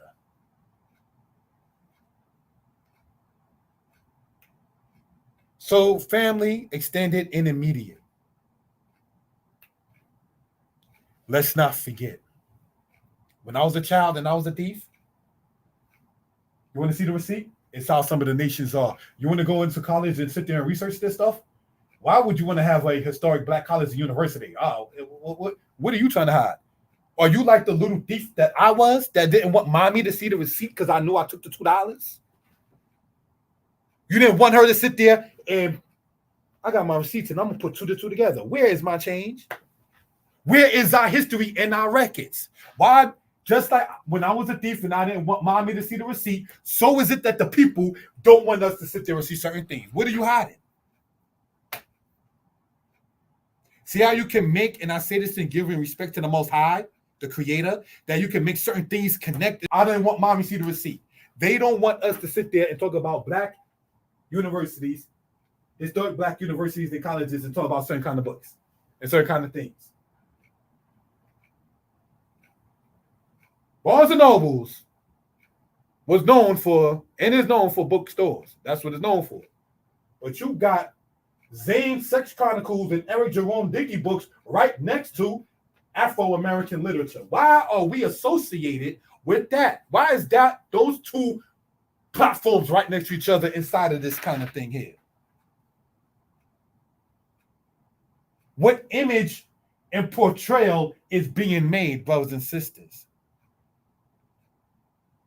These people still see our women as the Hottentot, for those who know what I'm talking about. We spoke about it earlier. Old show, Golden Girls. For those who do know, all of the cast from the Golden Girls that was there is now deceased. And there's a part in there when the lady playing Sophia, I think her name is Estelle Getty or so, I could be wrong. But the lady in the Golden Girls playing Sophia asked the black woman that was in the show, is it true what they say about black men in bed? Now, why do I point that out? Because this is what, brothers and sisters, we are being portrayed as. Among their women, in Germany in World War II, they used to sit there and say, black men grow tails at night. This Caucasian woman in Germany or so went to my grandfather, may he rest in peace, and said, I like to see your tail. Excuse me, I like to see your tail. You're a black man, you grow tail at night. My grandfather, from what I was told, my mom's told me the story, may they both rest in peace. I was like, no, we don't grow tails at night. But that is what the German women were told in World War II about black men. Hitler, who was friends with some black people, at one point wanted to sterilize black people, just like they wanted to sterilize some of the people that's in the Caribbean, for those who do know that history. You understand? Just like they want to sit there and make abortion popular, not because of health matters, not because, heaven forbid, of incest or rape, because they don't go hard for the rapists and the ancestral part. And incest got to include rape unless you're just real sick. Sad to say. They don't go hard against the rapist and trying to find who the rapist is. They'll just say, you know what, if that happens, just get an abortion. Because you could care less about the victim. You don't want the sea line to continue. These nations are against us in that matter. I'm going to get a little personal. I have a family member. And this family member was told, you may as well just get a hysterectomy because you can't carry children full term. You keep on having a miscarriage, you're not able to hold children like that, just get a hysterectomy. Not get married, find the herbs that'll sit there and help your womb carry the child, but just take the womb on out because you can't have no children. The person that was told that gave birth to me. Oh, yeah. We get personal sometimes and no disrespect intended. Before I was born, the doctors told my mother after she had a miscarriage to sit there and get a hysterectomy and have the womb taken out. Not sit there and find herbs to sit there and make, because you had a thyroid condition, to sit there and make your body get healthier. Just do what you do. Not that my mother was, hell no, was not out there like that, being very candid on that. You understand? But just sit there and just take away the thing like that. That doctor, when a relative of mine, I'm going to go there personally, my older sister, for those who do know what I'm talking about, mommy brought older sister to the hospital and wanted to say, look, I carried full term. You told me to get my womb taken out. Look, here's the baby, carried full term. That doctor wasn't there to be found. I say that and bringing raw in this case, brothers and sisters, because we cannot forget those kind of things. When you find black women talking about they are not treated in breast cancer like women of other nations, when you find black children, like my daughter having to be taken out of a certain particular course in class because you're teaching my two mommies, promoting lesbianism and so forth and so on. You started telling the sisters to get rid of the womb, and the children that are born, maybe the generation after, get rid of the men in the Claudine matter, no man in the household, shown as in the later parts of Good Times. And now we have Luda Shalosha, my little princess, being told in elementary school about my two mommies. So when you find people wanting to homeschool, give them the credit. They spray things, my brothers and sisters, vegan and vegetarian, on the vegetables. So when you find pantries, giving a shout out to the congregations who do it in Israel and those who don't even claim to be Israel who have the pantries, because you're supposed to keep feeding the people, give them the respect. If you can't donate the time for a job or school or with your other responsibilities, at least donate to the people who do and can't make the time to run a pantry, brothers and sisters. Because they spray the vegetables with all kinds of pesticides and all kinds of stuff. They sit there and tell you they can sell meat that's not real meat. They wanted to get rid of the man in the household. They had people like my little princess reading a book called My Two Mommies. Took her up out of that school. And people being praised, like Magic Johnson, whose son wants to be a girl. So the alpha male in this society that they want to call masculine toxicity, you can see where it's at. They rather see the males like you see there in the picture as a captive, and no knock on our ancestors who went through that. They call a man being strong masculine toxicity. And for a man to say to a woman, why don't you just smile? I ain't got to smile. You're trying to be controlling over me. To separate the familyhood and the structure is their goal. So what do? It ain't about making guns, assault rifle clubs per se. That's not what we're promoting here. If you know the Willie Lynch thing was to have the man behind the woman, then the man needs to take his lead. If you know the Willie Lynch thing is to put the dark skin versus the light skin, and the light skin versus the dark skin, then we need to get rid of that concept. Mommy was light skin. For those who know, I'm brown skin. I remember being at the table one time. Shout out to the family, those immediate and extended. And I said, in the presence of my mother, may she rest in peace, who was what you call light skin, my stepfather at the time, who was even lighter than her. And I remember sitting at the table, and I said, I'm the darkest one at the table. All I saw, and this is one time, being her child, I cannot say it wasn't deserved.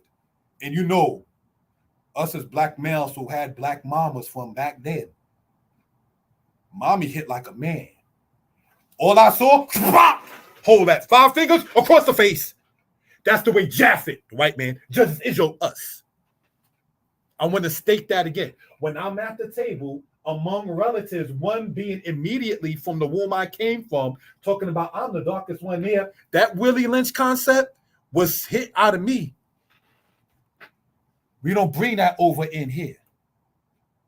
We don't trust them because their complexion looks different than that. All I saw, again, not trying to be funny, but citing the comedian, Dave Chappelle, talking about Charlie Murphy and the guy who sang the song Fire and Desire, Rick James, 5 fingers, slap in the face. And I thank the Most High for that kind of upbringing. Because it's better to get that at home than to, at age 11, than to be 44 years old, sitting up there like Ben Carson or older like Ben Carson. I rode with Trump.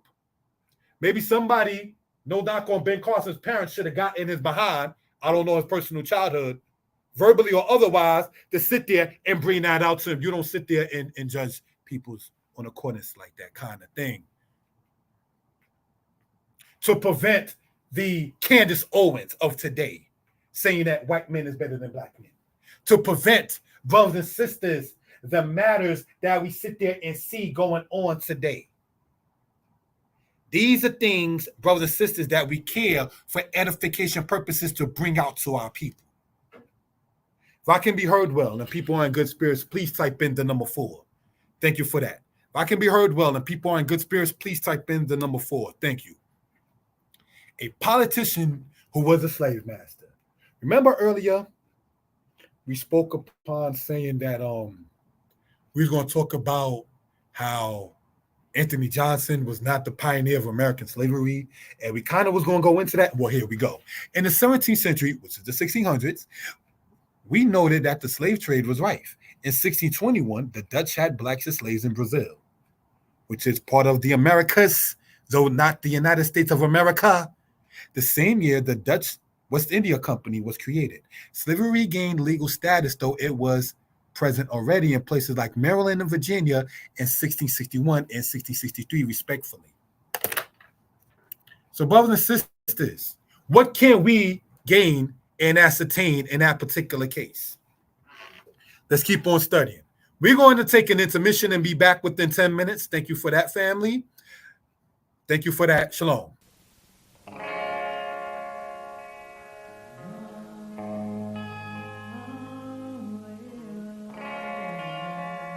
Deep in my heart,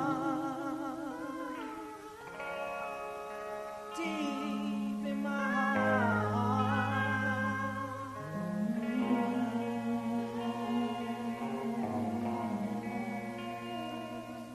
When times got bad, I called on you to save my life.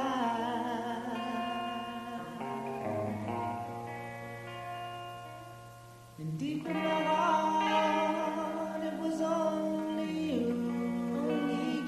You are my friend till the end. Most High, save me now, forever.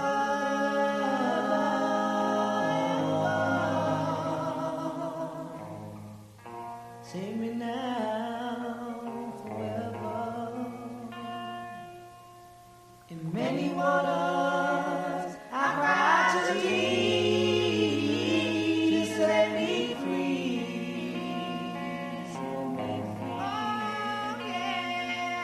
And you heard my cry throughout the sky, most high.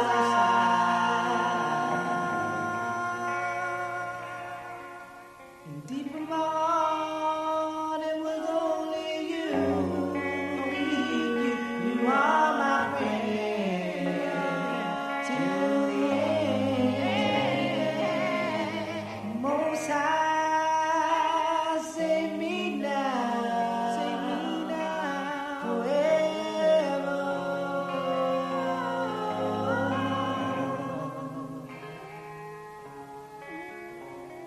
This how I feel about you, my Lord. Ever in the day, about you, my Lord. Every day.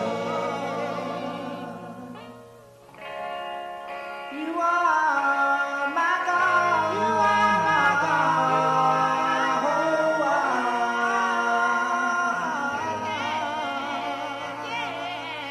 And I praise your name. I praise your name forever. Yes, I will. Yes, I will. 'Cause deep in my heart, it was only you.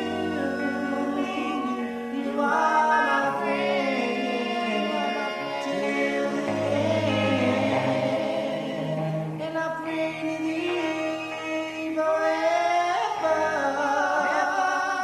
and a day.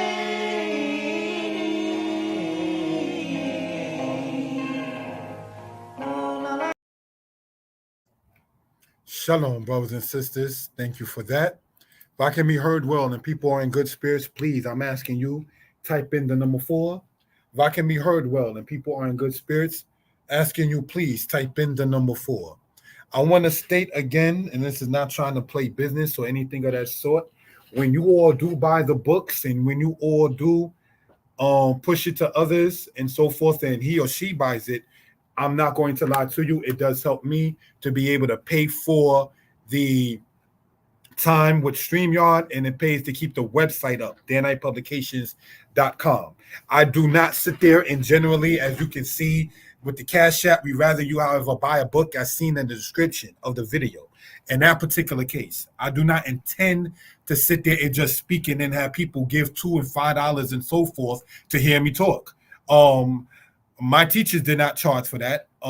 Those who did make pamphlets, write books, sell things, they sold things. They didn't sit there and speak for hire in many say cases and so forth and so on. When you go to some of these lectures, he or she has their book or their oils or vending matters and so forth and so on.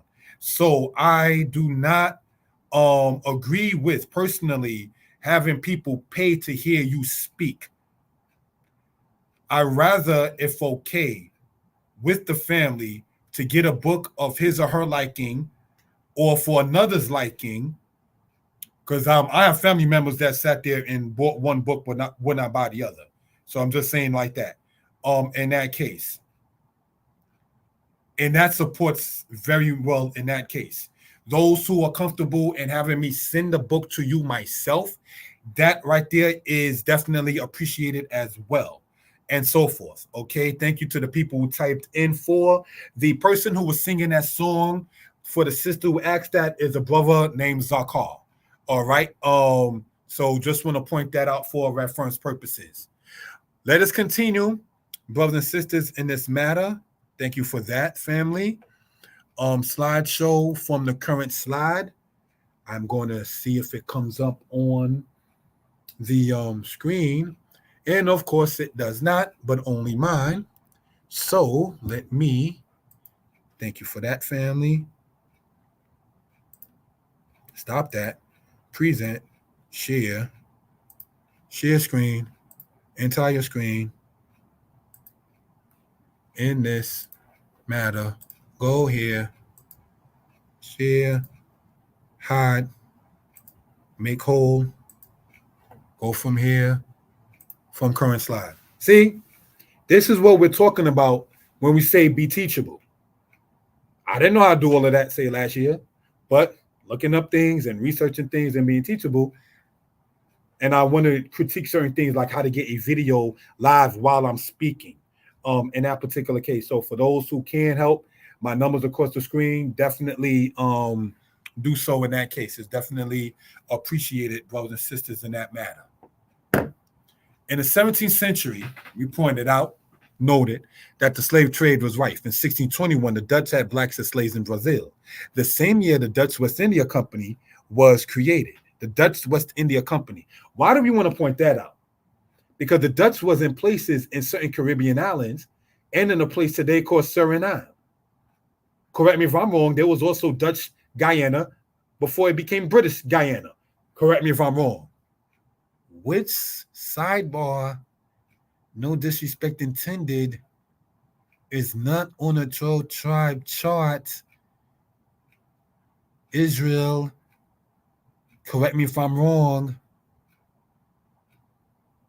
Guyana and Suriname, that were places where slave ships went to, for those who know where I'm talking real quick, is not on a 12-tribe chart that circulates. Neither is the island of Belize. But that's for another subject regarding the platform. Let us continue, family, in this. Slavery gained legal status, though it was present already in places of Maryland and Virginia in 1661 and 1663, respectively. So slavery was already there in places like Maryland and Virginia, but it wasn't given, quote, legal status. In 1692, the Portuguese created the slave company Chacao. If I mispronounce anything, let me know. In 1667, there was an act made to regulate blacks as slaves in New England plantations. England was about making those acts, A-C-T-S. You read about the Dolben Act of 1788. You read about the other matter, brothers and sisters, the Aberdeen Act in 1845. Reference these things, brothers and sisters. In that case, it definitely shows that the Atlantic slave trade was not a myth. Let's continue, family. The governor of Maryland, Leonard Calvert, in 1641 had slaves. And there's your man, Leonard Calvert, in 1641. So how are people saying that the pioneer of American slavery was Anthony Johnson, which we covered on this platform, Moral Yeshaya History Lessons, in 1655? You can check all that information out. That picture that I got of Leonard Calvert, I got that from Google Images when I was putting this together earlier today. I knew the information, but I wanted to show a picture of what I was talking about, giving glory to the Most High. When I say I knew the information, brothers and sisters, I'm not trying to sound belligerent and unteachable. I'm not saying when I say I knew the information that people cannot put me on to certain things. There's two different types of a more. Most people will just say teacher, but there's the more that's rebellious, that Deuteronomy 21 talks about. So you got to find context clues, which one are you? You understand? So brothers and sisters, the gentleman you see there, in the 1640s, the governor of Maryland, look up his name, had slaves. So how is in Maryland, where slavery was, but wasn't given legal status until 20 or so years after that, the pioneer of American slavery? How was the black man the pioneer of slavery? See, that's another lie, like the true story of J.C. Josiah Henson. Josiah Henson, brothers and sisters, is who they call the original, quote, Uncle Tom. He was a man in the Midwest of the United States, taking black people to freedom from the southern Midwestern portion of the United States all the way into Canada. So when Harriet Tubman was doing what she was doing on the East Coast of the United States, he, the original Uncle Tom, Josiah Henson, was doing what he was doing inside, brothers and sisters, of the Midwest. These are people that we talk about.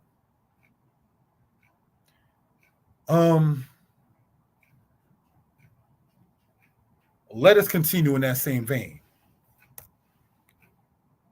How Danite Publications gets down. And this is no disrespect intended, family. There were several presidents of the United States who had slaves. Washington, Jefferson, Madison, Monroe, Jackson, Burr, Harrison, Tyler, Polk. Good old North Kakalaki, as they call it. President Polk, born in North Carolina.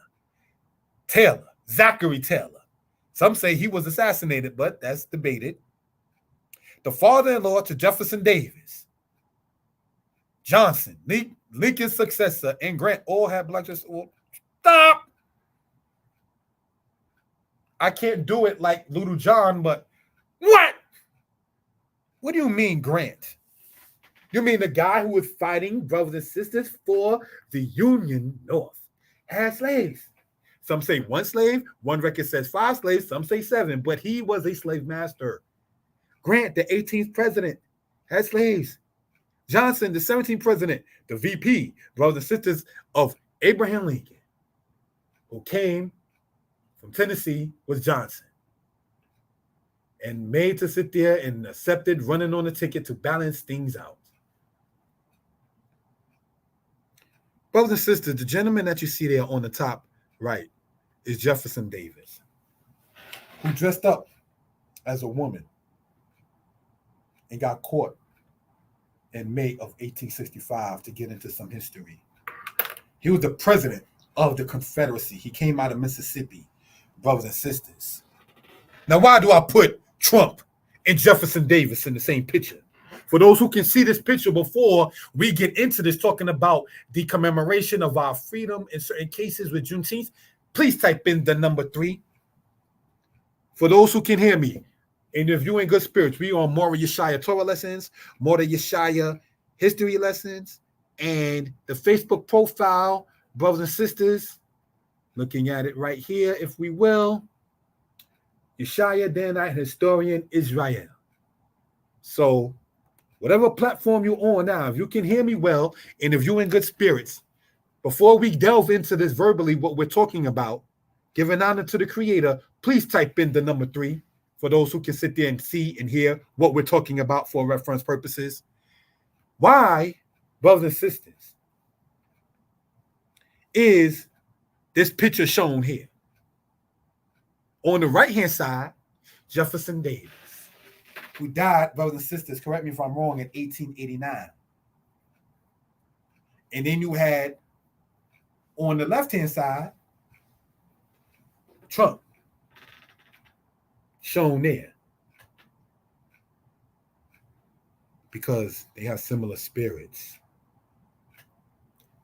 Jefferson Davis, who died in 1889, brothers and sisters, and whose vice president was portrayed inside the movie Lincoln that was made by Steven Spielberg. His vice president was Alexander Stevens. And we're going to get into a presentation about Alexander Stevens as time goes on. I don't know the date of such yet. Stay tuned, subscribe to the channel. Thank you, family, for that.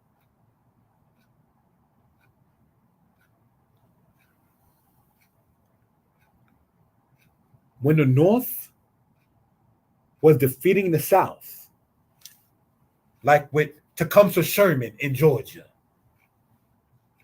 like with the matter with Grant over in Vicksburg and so forth and so on, and the South began to find out that they was losing the war in the Civil War, certainly during the timing after Gettysburg, which was in the summer of 1863. Brothers and sisters,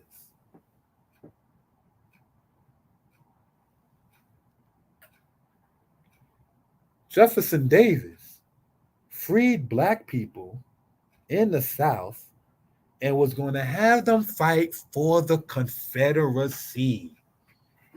I want you to hear what the brother just stated. February and March, in that time frame of 1865, Jefferson Davis freed black males during the Civil War and had them to fight for the Confederate Army because the Confederacy in the South was losing. You had Grant over in Mississippi doing what he was doing, where his slaves have himself. You had Tecumseh Sherman, who could care less about black people, doing what he was doing in Georgia. You already had the situation when Wilmington Port fell in North Carolina to the north.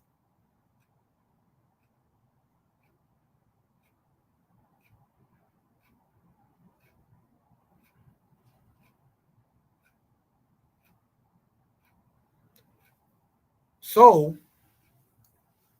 you're losing to your own people, Mr. Davis. Your fellow northern countrymen is beating your behind. You're being defeated. So what do? You free black men in 1865 and have them fight for the Confederacy, which they never did get to fight because General Lee surrendered to Grant at Appomattox in April of 1865, a week or so before Abraham Lincoln was assassinated. So the Civil War still continued with a battle here and there after that. But it was officially and legally over April of 1865. So the black people that was on the Confederate side were not, quote, able to have enough time to even fight against the Union North. And the black people that's with Trump, Ben Carson, the black people that's with Trump, Byron Donalds, and Tim Scott. When you read about the list of the possible vice presidents for Trump's campaign, the black man that was up there is not there. Tim Scott is not on that list. Correct me if I'm wrong. Byron Donalds is not on that list. Correct me if I'm wrong. So the black people that was freed and going to fight for the Confederacy, you're not listed in 1865. And in 2024, you're not listed Byron Donalds, nor Tim Scott, nor any other one. When this is the man on The Apprentice didn't want or think that America could accept somebody that's black holding down the business. You thought that he would have you as his running mate?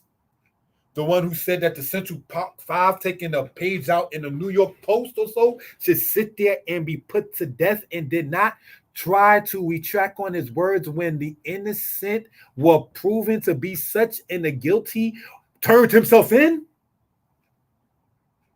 The guilty concerning the Central Park 5 turned himself in. DNA matched what was left on the victim to the person who turned himself in. But you didn't dumb down on a statement to say, you know what, I stand corrected. I may have spoken out of emotion. I may have spoken against being Trump, my white sister. But this is the man who sits there and says that he will sleep with his daughter. We call it dating, but that's what people who date do. They sleep with each other. This is the man on the left-hand side that would encourage something that we as black people saw detested in the movie Eve's Bayou. For those who did see the movie Eve's Bayou, when the daughter is on her father's lap, tongue kissing or French kissing. That is gross, brothers and sisters. He said he'll do that. He said that his daughter got a quote, a great body. What are you looking at your bot or your baby like that? You the father. You're supposed to, if anything, be that one that, yo, that's such and such daughter. We don't even want to sit there and talk to her. That's the kind of fear, respect that males should have around your princess. Nobody's going to have that around Ivanka because he wants his child too.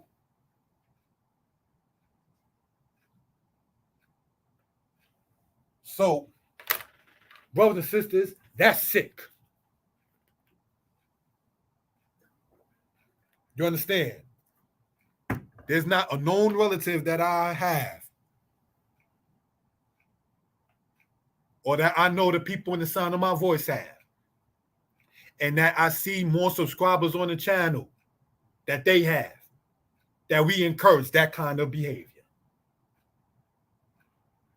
I would date my daughter if she wasn't my daughter. Follow that into the White House built by slaves if you want to. But that's the connection and a point in this right here.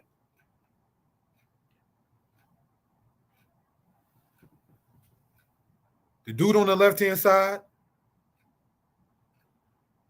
accepting black people in his circle, is because he knows he's losing to his white brothers and sisters. He's not about the Republican Party. He's about MAGA. Make America great again. When was America great again? When this was going on? Is this when America was, quote, great again? This guy was in America. Is that what it means when it says make America great again? Or how about the time here that this guy is talking about? And we went over this, right?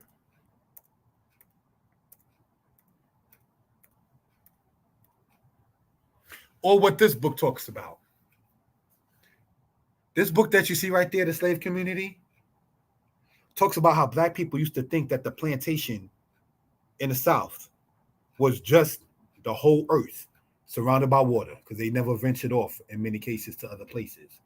They thought, according to that book that you see there, The Slave Community, that the plantation was the entire world, because they never ventured off to certain places and was surrounded by water, according to people who were enslaved.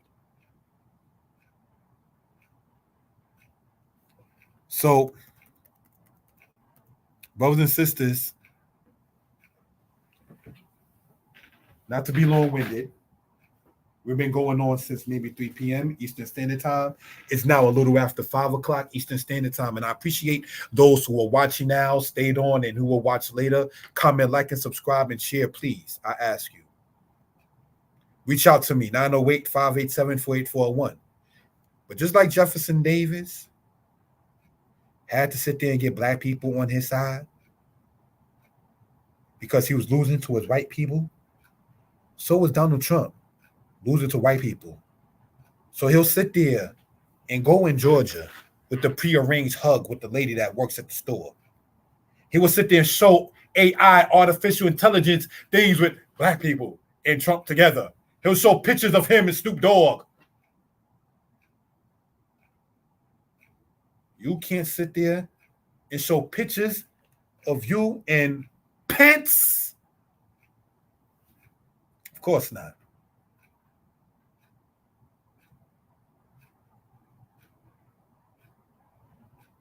He can't show pictures of him and his former VP Pence who, when he saw the ways of Trump, was like, I'm not dealing with this no more. And it's not to be racial or anything like that. I'm thinking Pence is the white man. His hair is white. He's what you call white and everything else. And he looked at Trump like, no, I cannot back up this man no more. So now that your former VP cannot sit there and deal with you, you got to now turn the black entertainers and talk about black people and him relate because of RICO charges. See what they think of you? I said subscribe, please. It should be interesting to note that when Gabriel Prosser did his rebellion in 1800 in Virginia,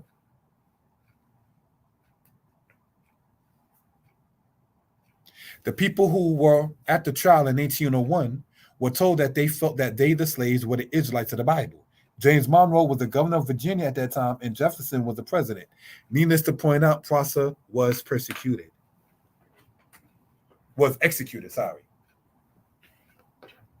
So, brothers and sisters, what can and do we care to point out in that particular case?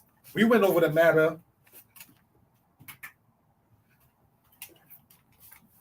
brothers and sisters, that Gabriel Prosser in the past, right? And you can take screenshot of that particular picture on the right-hand side, right?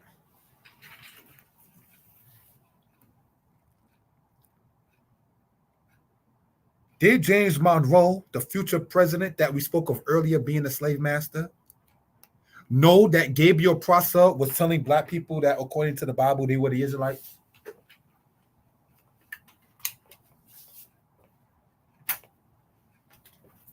So Israel, let us not think when you can go online and get a book called Israel on the Appomattox. That's a book online, Israel on the Appomattox, that black people were saying we're from the tribe of Judah in the nation of Israel in the 1700s. So your camp is not the first. Camps existed, according to that book, Israel on the Appomattox, since the time during slavery. Your camp is not the first, because when you go into more recent Israelite history, you read about the camps that came with Prophet Cherry, later on Crowdy out of Kansas, one from Tennessee, Prophet Cherry, another one from Topeka, Kansas, named Crowdy. So your camp is not the first. The camps that I come from ain't the first. Many brothers have stated, many sisters have stated that some of the best teachers in Israel come from New York. Well, the teachers that came out of New York had teachers that came from the Midwest.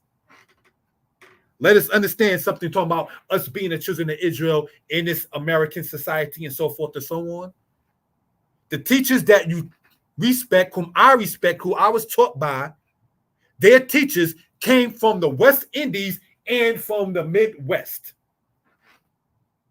They did not come from Brooklyn. You understand? Came through Brooklyn and had camps. Came through the Bronx and had camps. But when you think about Kansas, Ohio, Illinois, Tennessee, some of them states predate the camps that we talk about over in New York. And then before that, we talked about the matter with Gabriel Prosser. And before that, there's a book that talks about Israel on the Appomattox in the 1700s without people talking about we Israel. So give respect, even say on a human level, where it's due. If you're saying that the best teachers come from a particular place, as in New York, know that their teachers came from somewhere else. And they respected their teachers. And anybody saying, while the brother online, I am not what you call Pan-Africanism. Yet I respect Malcolm X, who was. I respect Marcus Garvey, whom neither one I've met. May they both rest in peace. But you don't want to be known and keeping your nose clean while not trying to, quote, dry snitch Marcus Garvey passed away in 1940, and he helped start what is referred to, for the lack of a better term, the movement of Pan-Africanism. And when you read a book about Marcus Garvey, he coming out of the island of Jamaica, there were people who, in his time frame, in the 19 teens and in the 1920s, that was an Israelite congregation called Beit B'nai Abraham with Rabbi Ford that was helping the movement of Garvey. Do you know that, brothers and sisters? When we start talking about Juneteenth and the remembrance, and we understanding ourselves as Israel, I want to point this out, family. Marcus Garvey, in part, was helped by people who was associated with a man named Rabbi Ford from the Israelite congregation in Harlem in the 19 teens and 20s called Beit B'nai Abraham, for those who do know the history. Beit, house of, B'nai, children of, Abraham. Beit B'nai Abraham, the house of the children of Abraham, was a congregation prior to the timing of the famous commandment keepers that was headed by Rabbi Matthew. For those who do know the history in the 1920s, what are you talking about? Your camp is the first camp and the home of the truth. You need to humble that down and learn some history. When we start talking about teaching our black people history, Israelites, you need to learn the history too. You better stop going around saying your camp is the camp of first and everything like that, because it was known before your teachers came, because your teachers had teachers. Prophet Cherry, who came out of Tennessee, stated that he saw this from the Most High about who we were as the people, being in knowledge of Hebrew, knowledge of Yiddish, knowledge of the Bible as well. By 1898, you had who we talked about, the man Crowdy coming out of Kansas, brothers and sisters. This information is not new. And like the brother just typed in, they knew Jax. Yes, my history teacher, if I could go so far to say, he'd been in this understanding since the timing of the era of Malcolm. Two of my teachers spoke on it, so I'm going to say it in due respect. They are mentioned in a book that I wrote called Old Testament Israelites Respond to Messianic Israelites. I gave due respect to my teachers who passed away, one being Mora Yosef, one being Cohen Lewi. They both, before Malcolm passed away, met Malcolm and said, "Brother Malcolm, yes, have you heard of the God of Abraham?" And my teacher stated that Malcolm replied back by saying yes. And they were supposed to meet around the time when Malcolm, may he rest in peace, was assassinated. See, my teachers told me this. I was not born in 1965. I was born in 1980. The teachers I'm talking about come from my grandfather's generation. The Bible, for us to now understanding Israel, and grandma, those who are just understanding ourselves, say as black people, in Deuteronomy, it says, ask your fathers, and they will tell you. Look unto Abraham your father, to Sarah that bore you. Deuteronomy 33, ask your father, or Deuteronomy 32, one of the chapters. Ask your fathers, and they will tell you. Stop going like Rehoboam, listening to the New Jacks and the knuckleheads in your age group. Go to the elders, the Proverbs 31 man. We always talk, and understandably, the Proverbs 31 woman and what she does. Well, what about the Proverbs 31 man? He's known when he sits among the elders of the land. So I had to, not to be self-centered, talking about repairing breaches with family and things of that kind of nature. I took out the timing when the timing of Shavuot was coming in last week, and I sat with some elders. My own little retreat. Let me go and sit with these elders, as I spoke upon the platform not too long ago. You have to do that sometime. Everything ain't on Google. Everything ain't downloaded from MP3 format, brothers and sisters. Sometimes you got to get up and get on that bus and go and talk to the elders. I said, get up and go to the elders. Don't use Uber and Lyft. take the Uber money and bring the elders a gift, as opposed to you showing up without anything, just saying, I'm here. There's culture and character to things. We talked about the cookout, Juneteenth. Juneteenth, you have a cookout. You know, the person who just brings nothing is looked upon horribly. Even a person who just brings a cup is looked at like, really? I say that to say that have something for your people. Have something, brothers and sisters. Don't be pompous, arrogant. Don't be like that guy, not to dry snitch, Umar Johnson, sitting up there talking about since Marcus Garvey, who died in 1940, there's nobody great like him until he himself. What? So you're telling me all the people in the Pan-African movement, Mr. Johnson, Mr. Umar Johnson, none of them was like you since Garvey? And even if I don't get the school built that I've been talking about for the past 10 plus years, or at least I sat there and had sisters not do things with their hair. Family, this is not to knock nobody's accomplishment, but as a man, you cannot sit there and pride yourself and big yourself up on another person, namely a woman's head. Start a barbershop, brothers and sisters, and sit there and have businesses in the community. Not sitting up there, flapping your gums, telling a grown woman that she should not sit there and get a perm, and that that's supposed to be your biggest accomplishment. When people have given you over $500,000, and this is how it boils down into it, you're not like Gabriel Prosser, you're not like Sojourner Truth on the male or female level, you're not like Demark Vesey, you're certainly not like Josiah Henson. After getting over $500,000, you're going to stand up there on somebody's platform and say, well, even if I don't build the school that people donated toward, I at least sat there and told sisters about their hair. Sisters been telling sisters about their hair. And sisters, we can learn something from them brothers. Oh, the women can't teach. Stop that. Sisters learn that what Madam did in the early 1900s with the skin bleaching and the hair products wasn't even the healthiest. They don't down her for the knowledge that she had then. So we shouldn't down our teachers, you understand, for say the knowledge that they had then. Just like you wouldn't want your future, your children, and so forth to down you.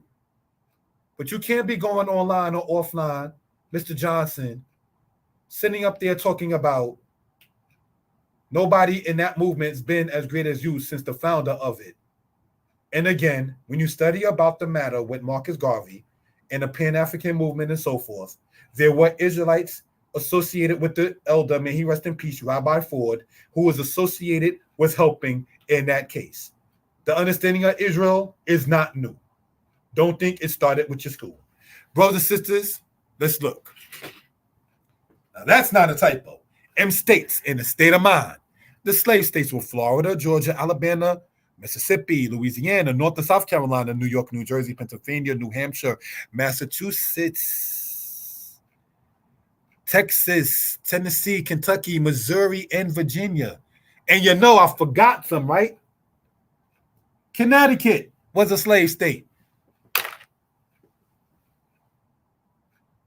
Let's look, brothers and sisters, at that right there. This is the matter we've been talking about in part, family.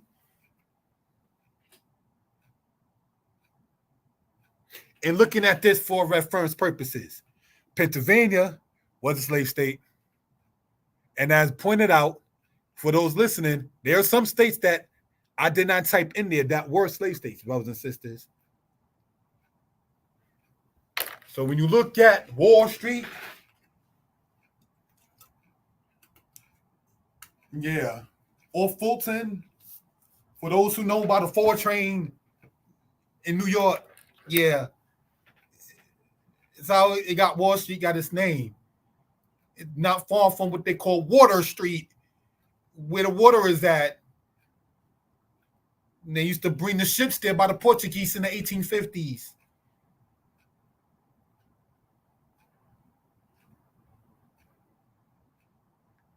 The Dutch had it in Amsterdam, and then later on became known as the name we call it today, Manhattan. Central Park used to be called Seneca, where black people were pushed from there and now reside in many cases in Harlem. And as we know, many of our people are leaving Harlem for one reason or the other.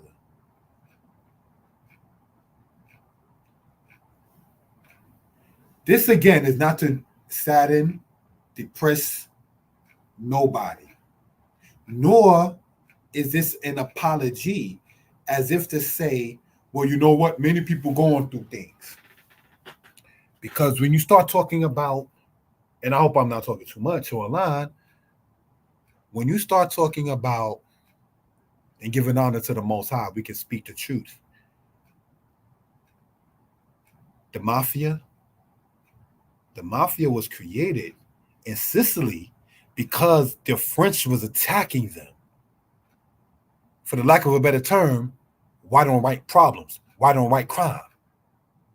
Tell the mafia that they should have never formed something in Sicily due to being oppressed by the French. Tell them that. See what happens. Go to Castellano family. Go to the Gotti family. Go to the Ruggiero family. Go, brothers and sisters, to the Gambino family. To the Genovese family. To the Bonanno family. And tell them that they should have never formed anything years and years ago due to the French attacking them and bothering them. And then come back and see what happens. You won't make it in New York past Varick Street, for those who do know what I'm talking about. You understand? And this is, again, not to talk violence, danger, or anything of that kind of sort, brothers and sisters. But we're the only people, brothers and sisters, who's told not to speak upon what happened in their past. Go and tell people about Women's History Month and that it ain't important. See what happens. You don't like your mama. What's wrong with Women's History Month? You misogynistic. You understand? Go and tell the Hispanic community between the months of September and October, what they call Hispanic Heritage Month, that they should not have that, and see what happens. Go and tell the Irish when they have that situation going on in March. Go and tell the Native Americans that they should not have that, and what they're talking about, brothers and sisters.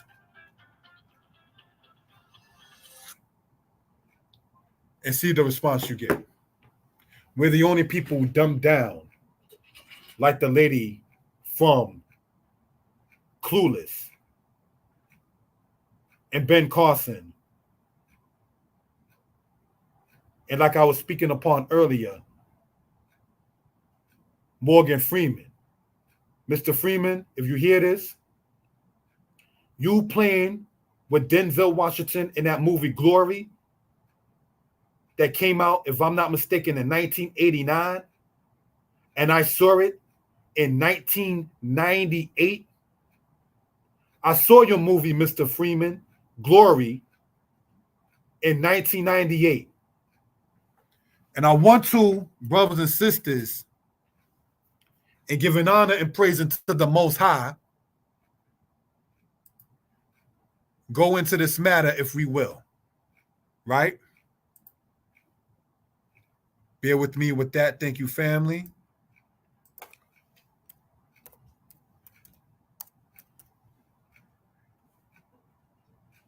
This right here, brothers and sisters, I want to type this in there in real time.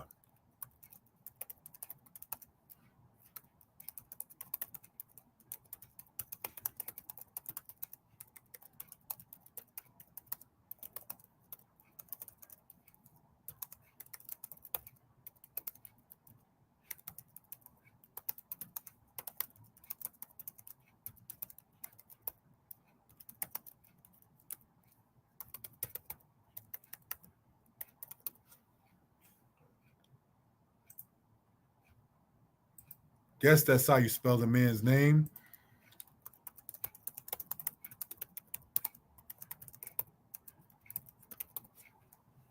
Right?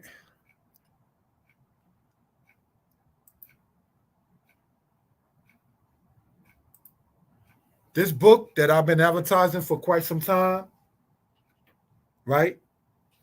I felt inspired to write this after I saw the movie Glory. This book, Thankful to the Most High, is available online for those who do want it. To the people who bought it, it's appreciated. It has more information in that book than what we covered today, if we will. So, Mr. Freeman, I say this to you in no disrespect. Do you know the kind of impact your acting had on a younger man like myself? As you say, you detest, quote, Black History Month. You inspired, playing a historical figure, Mr. Freeman, your youngster, to write a book about history that even is before both of us, Mr. Freeman.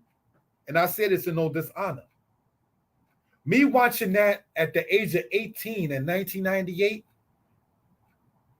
and seeing people like Denzel Washington in it, Morgan Freeman in it, Jasmine Guy, who played Whitley in the other show that was called A Different World. I remember saying before I knew it didn't exist, hey, I want to go to Hillman because Bill Cosby show had Hillman and Black people going to college, and you had Hillman shown in that. It's a mythological college, but the concept was to go to school and learn for those who it's for. There's nothing wrong with that. We talk about Rudolph Windsor, who wrote the book From Babylon to Timbuktu. He attended college. We talk about my Hebrew teacher, Kohen Mikael, who wrote the book Israelites and Jews, The Significant Difference. He attended college. Israelites saying we shouldn't have to go to college are people who don't understand that maybe it wasn't for you. Don't sit there and let that try to be someone else. Just as much as people in college know, those whose college is not for, nobody's trying to beat you, say, in the head with it. But to sit there and say, oh, no, just forget it, don't do it like that. When we went over the last time regarding the Jim Crow matter and Byron Donald saying that it was the better time for us about the Black schools, Tuskegee, and others that exist and existed and will exist, was all built in the 1800s. From Hampton in Virginia to Tuskegee in Alabama to Morehouse over in Georgia. Why would you know that we can sit there and use these things to our advantage and try to knock it down? Why would you sit there and despise what happened with Carter G. Woodson in a matter of Black History Week becoming Black History Month, which was in honor initially of Frederick Douglass? Why sit there and say that that shouldn't be observed? In House of Israel, we really shouldn't fix our mouth to say that, because we got a whole week talking about Hanukkah, and that ain't in the Torah. That's in the Apocrypha. It's due to respecting our elders like the Torah teaches us that we sit there and observe it. So we can respect the Maccabees and take Hanukkah as an important time, then why can we not respect our immediate ancestors, knowing we're the children of Israel, brothers and sisters, and not respect what they call Juneteenth? There's no real reason why in that particular case. Take respectful advantage of the people who want to sit there and hear this kind of matter. This book, again, for those who do want it, I want to give you maybe a little history of it with the time as we close out the presentation. I was inspired to write it after watching Morgan Freeman and others in the movie Glory. So, Mr. Freeman, in closing that particular part out, please, we are asking you from Day and Night Publications to not speak against the celebration of Black History Month, because in the movie that you played in, you didn't know the impact that you made on someone who you never met. So these are things, brothers and sisters, we care to bring out for reference purposes. Let's continue. Get the book, please. It should be interesting to note that Louisiana is named after King Louis XIV of France by Cavalier. The same Louis XIV created the slave codes in 1685. This is the 17th century, which spoke of how much food a slave should get, and if a slave ran away for over a month, he or she will have their ears cut off and branded. Slaves who hit the slave master or the master's family were executed under the quote black codes. We're talking of 1685. I've found out about the black codes and what happened with that when I was in a college as a student in the school called BMCC, the Borough Manhattan Community College. There was Afro-American studies, and the teacher spoke upon that. That's how I found out about what they call the black codes in 1685. Let's continue, family. This is the style of drama that our people had to endure. In the next part, this will be pointed out more. Louisiana became a state in 1811. So we intend, brothers and sisters, to go into state by state regarding what happened with us as a people. To our brothers and sisters in the state of Texas, and which talk about Juneteenth, and this is more directly related to the people that are in Texas and have direct family ancestry in Texas and so forth and so on. It ain't just for the brothers and sisters in Texas, it's for us as well. Is it part of the laws and culture of the people? No and yes. Not part of the laws, but it's part of the culture because we respect what we came through. And you can't read Deuteronomy 28 and neglect history, O house of Israel, and give an honor and praise unto the Most High, the Creator, the Maker of heaven and earth. We're going to take another intermission. This is a longer presentation, brothers and sisters, and we'll be back. All right, I'm going to play a song in this particular matter, if we will. Thank you for that, family. And we're going to call this song here, as we're going to play it as it is, called Bagol Leinu. Bagol Leinu in Hebrew is two words, Ba-in. Golenu, our captivity. Gole, captivity. Golenu. The nu in it represents our. Ba golenu, in our captivity. Yoshbim anachnu, we are sitting. We are sitting in our captivity. That is what the song is about. Yahbo, God come. Yahbo, Yahbo, God come. It's in song asking the Most High to come because we are sitting in our captivity. We will be back. Thank you, family.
Let's start, family.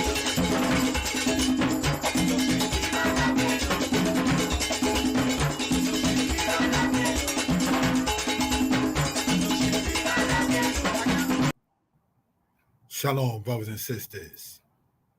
And I didn't see all the comments. I'm sorry when I was speaking earlier. I want to talk on two of them, if I may. Thank you for the time you allotted. Brother Yirmiyahu wrote, celebrating our freedom is common in Israelite history outside of the commandments. And you're right. And it doesn't take nothing away from the commandments. If you have a family set time, brothers and sisters, there's nothing wrong with that. We already have guidelines. We don't worship idols and things of that kind of nature and so forth, and everything of that kind of sort, right? We're not going to sit there and go to the barbecue and have the pig on the grill. You understand? We know that as the house of Israel.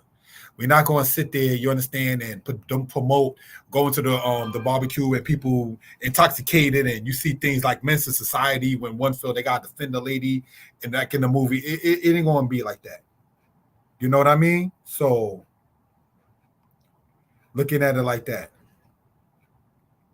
you know? So looking at it, brothers and sisters, in this case, I want to on the human level and looking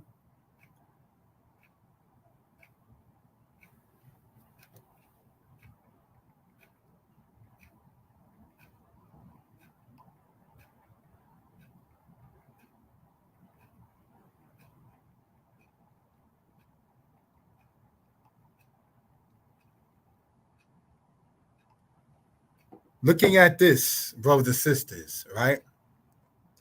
This is something that on the human level, I want to say and giving respect to what respects and who respects you.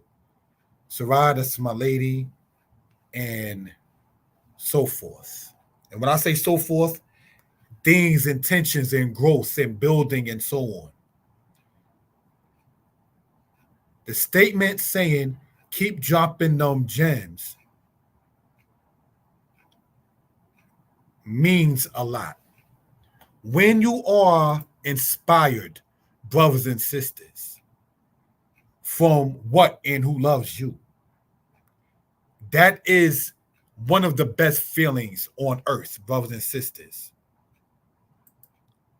And when a brother was thinking about not teaching, it was my lady to be like, no, off camera, Yeshaya, this is what you do. You're not going to sit there and not do so in that particular manner.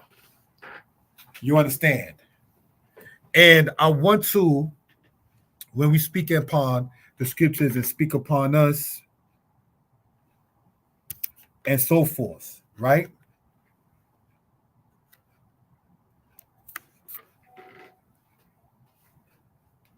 And looking at it in this case,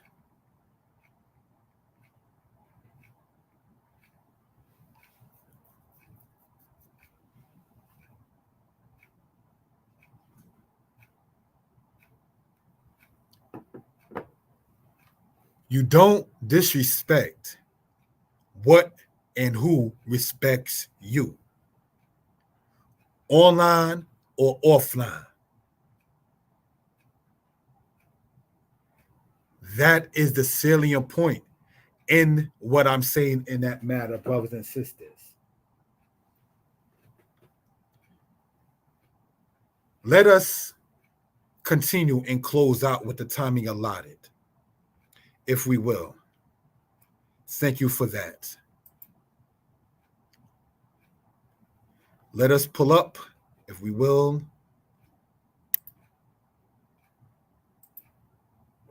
Thank you for that, family. Again, you can go in the description and see the books and so forth, right? State land claims and successions to the federal government.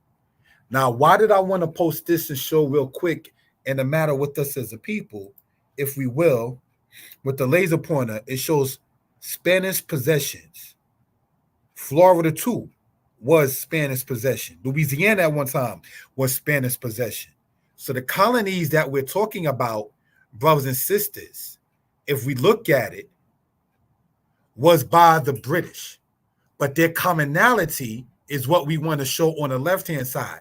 It seems as if the United States wants to blame the colonists because the United States came after colonial America, and the colonists of colonial America want to blame the Dutch and Spaniards in regard to slavery. Yet they all benefited from the enslavement of the blacks, our people. So these are things that we just want to point out in that particular case.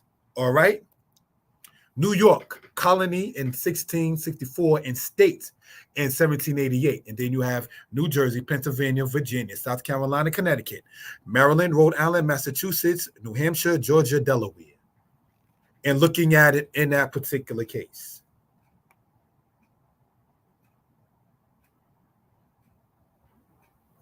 You're free to take screenshots. It's available for those who are interested, if we will. DayNightPublications.com.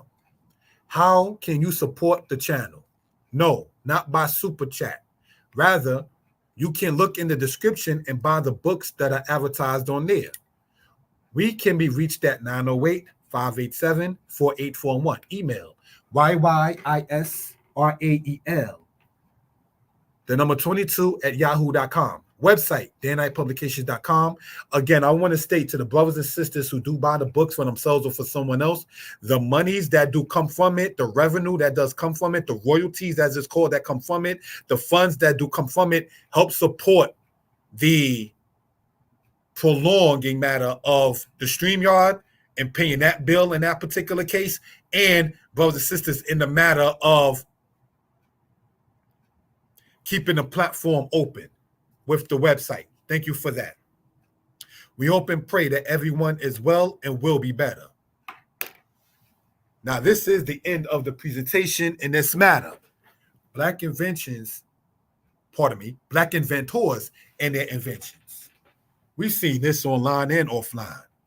Air conditioning unit, blood plasma bag, cellular car phone, doorknob, electric lamp bulb, female cycle predictor, gas mask, hairbrush, insect destroyed gun,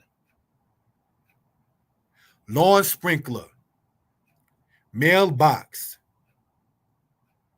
peanut butter, refrigerator, shampoo headrest, telephone transmitter, VCR remote timer. And that's just a list of some of the things. What I did was I went from A and B and so forth and so on, just to sit there and read off some of them. And you can take the screenshot in that particular case for those who are interested and look it up and research it. It is definitely appreciated.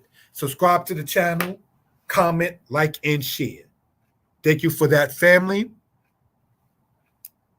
We're going to end the presentation at this time and give an honor and praise unto the Most High, the Creator, the Maker of heaven and earth. May you all be blessed, brothers and sisters, and may we all, brothers and sisters, love each other, teach each other, learn from each other, and grow together. Let's learn interdependence, and let us as a people become independent. Shalom.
Shalom. Most High bless.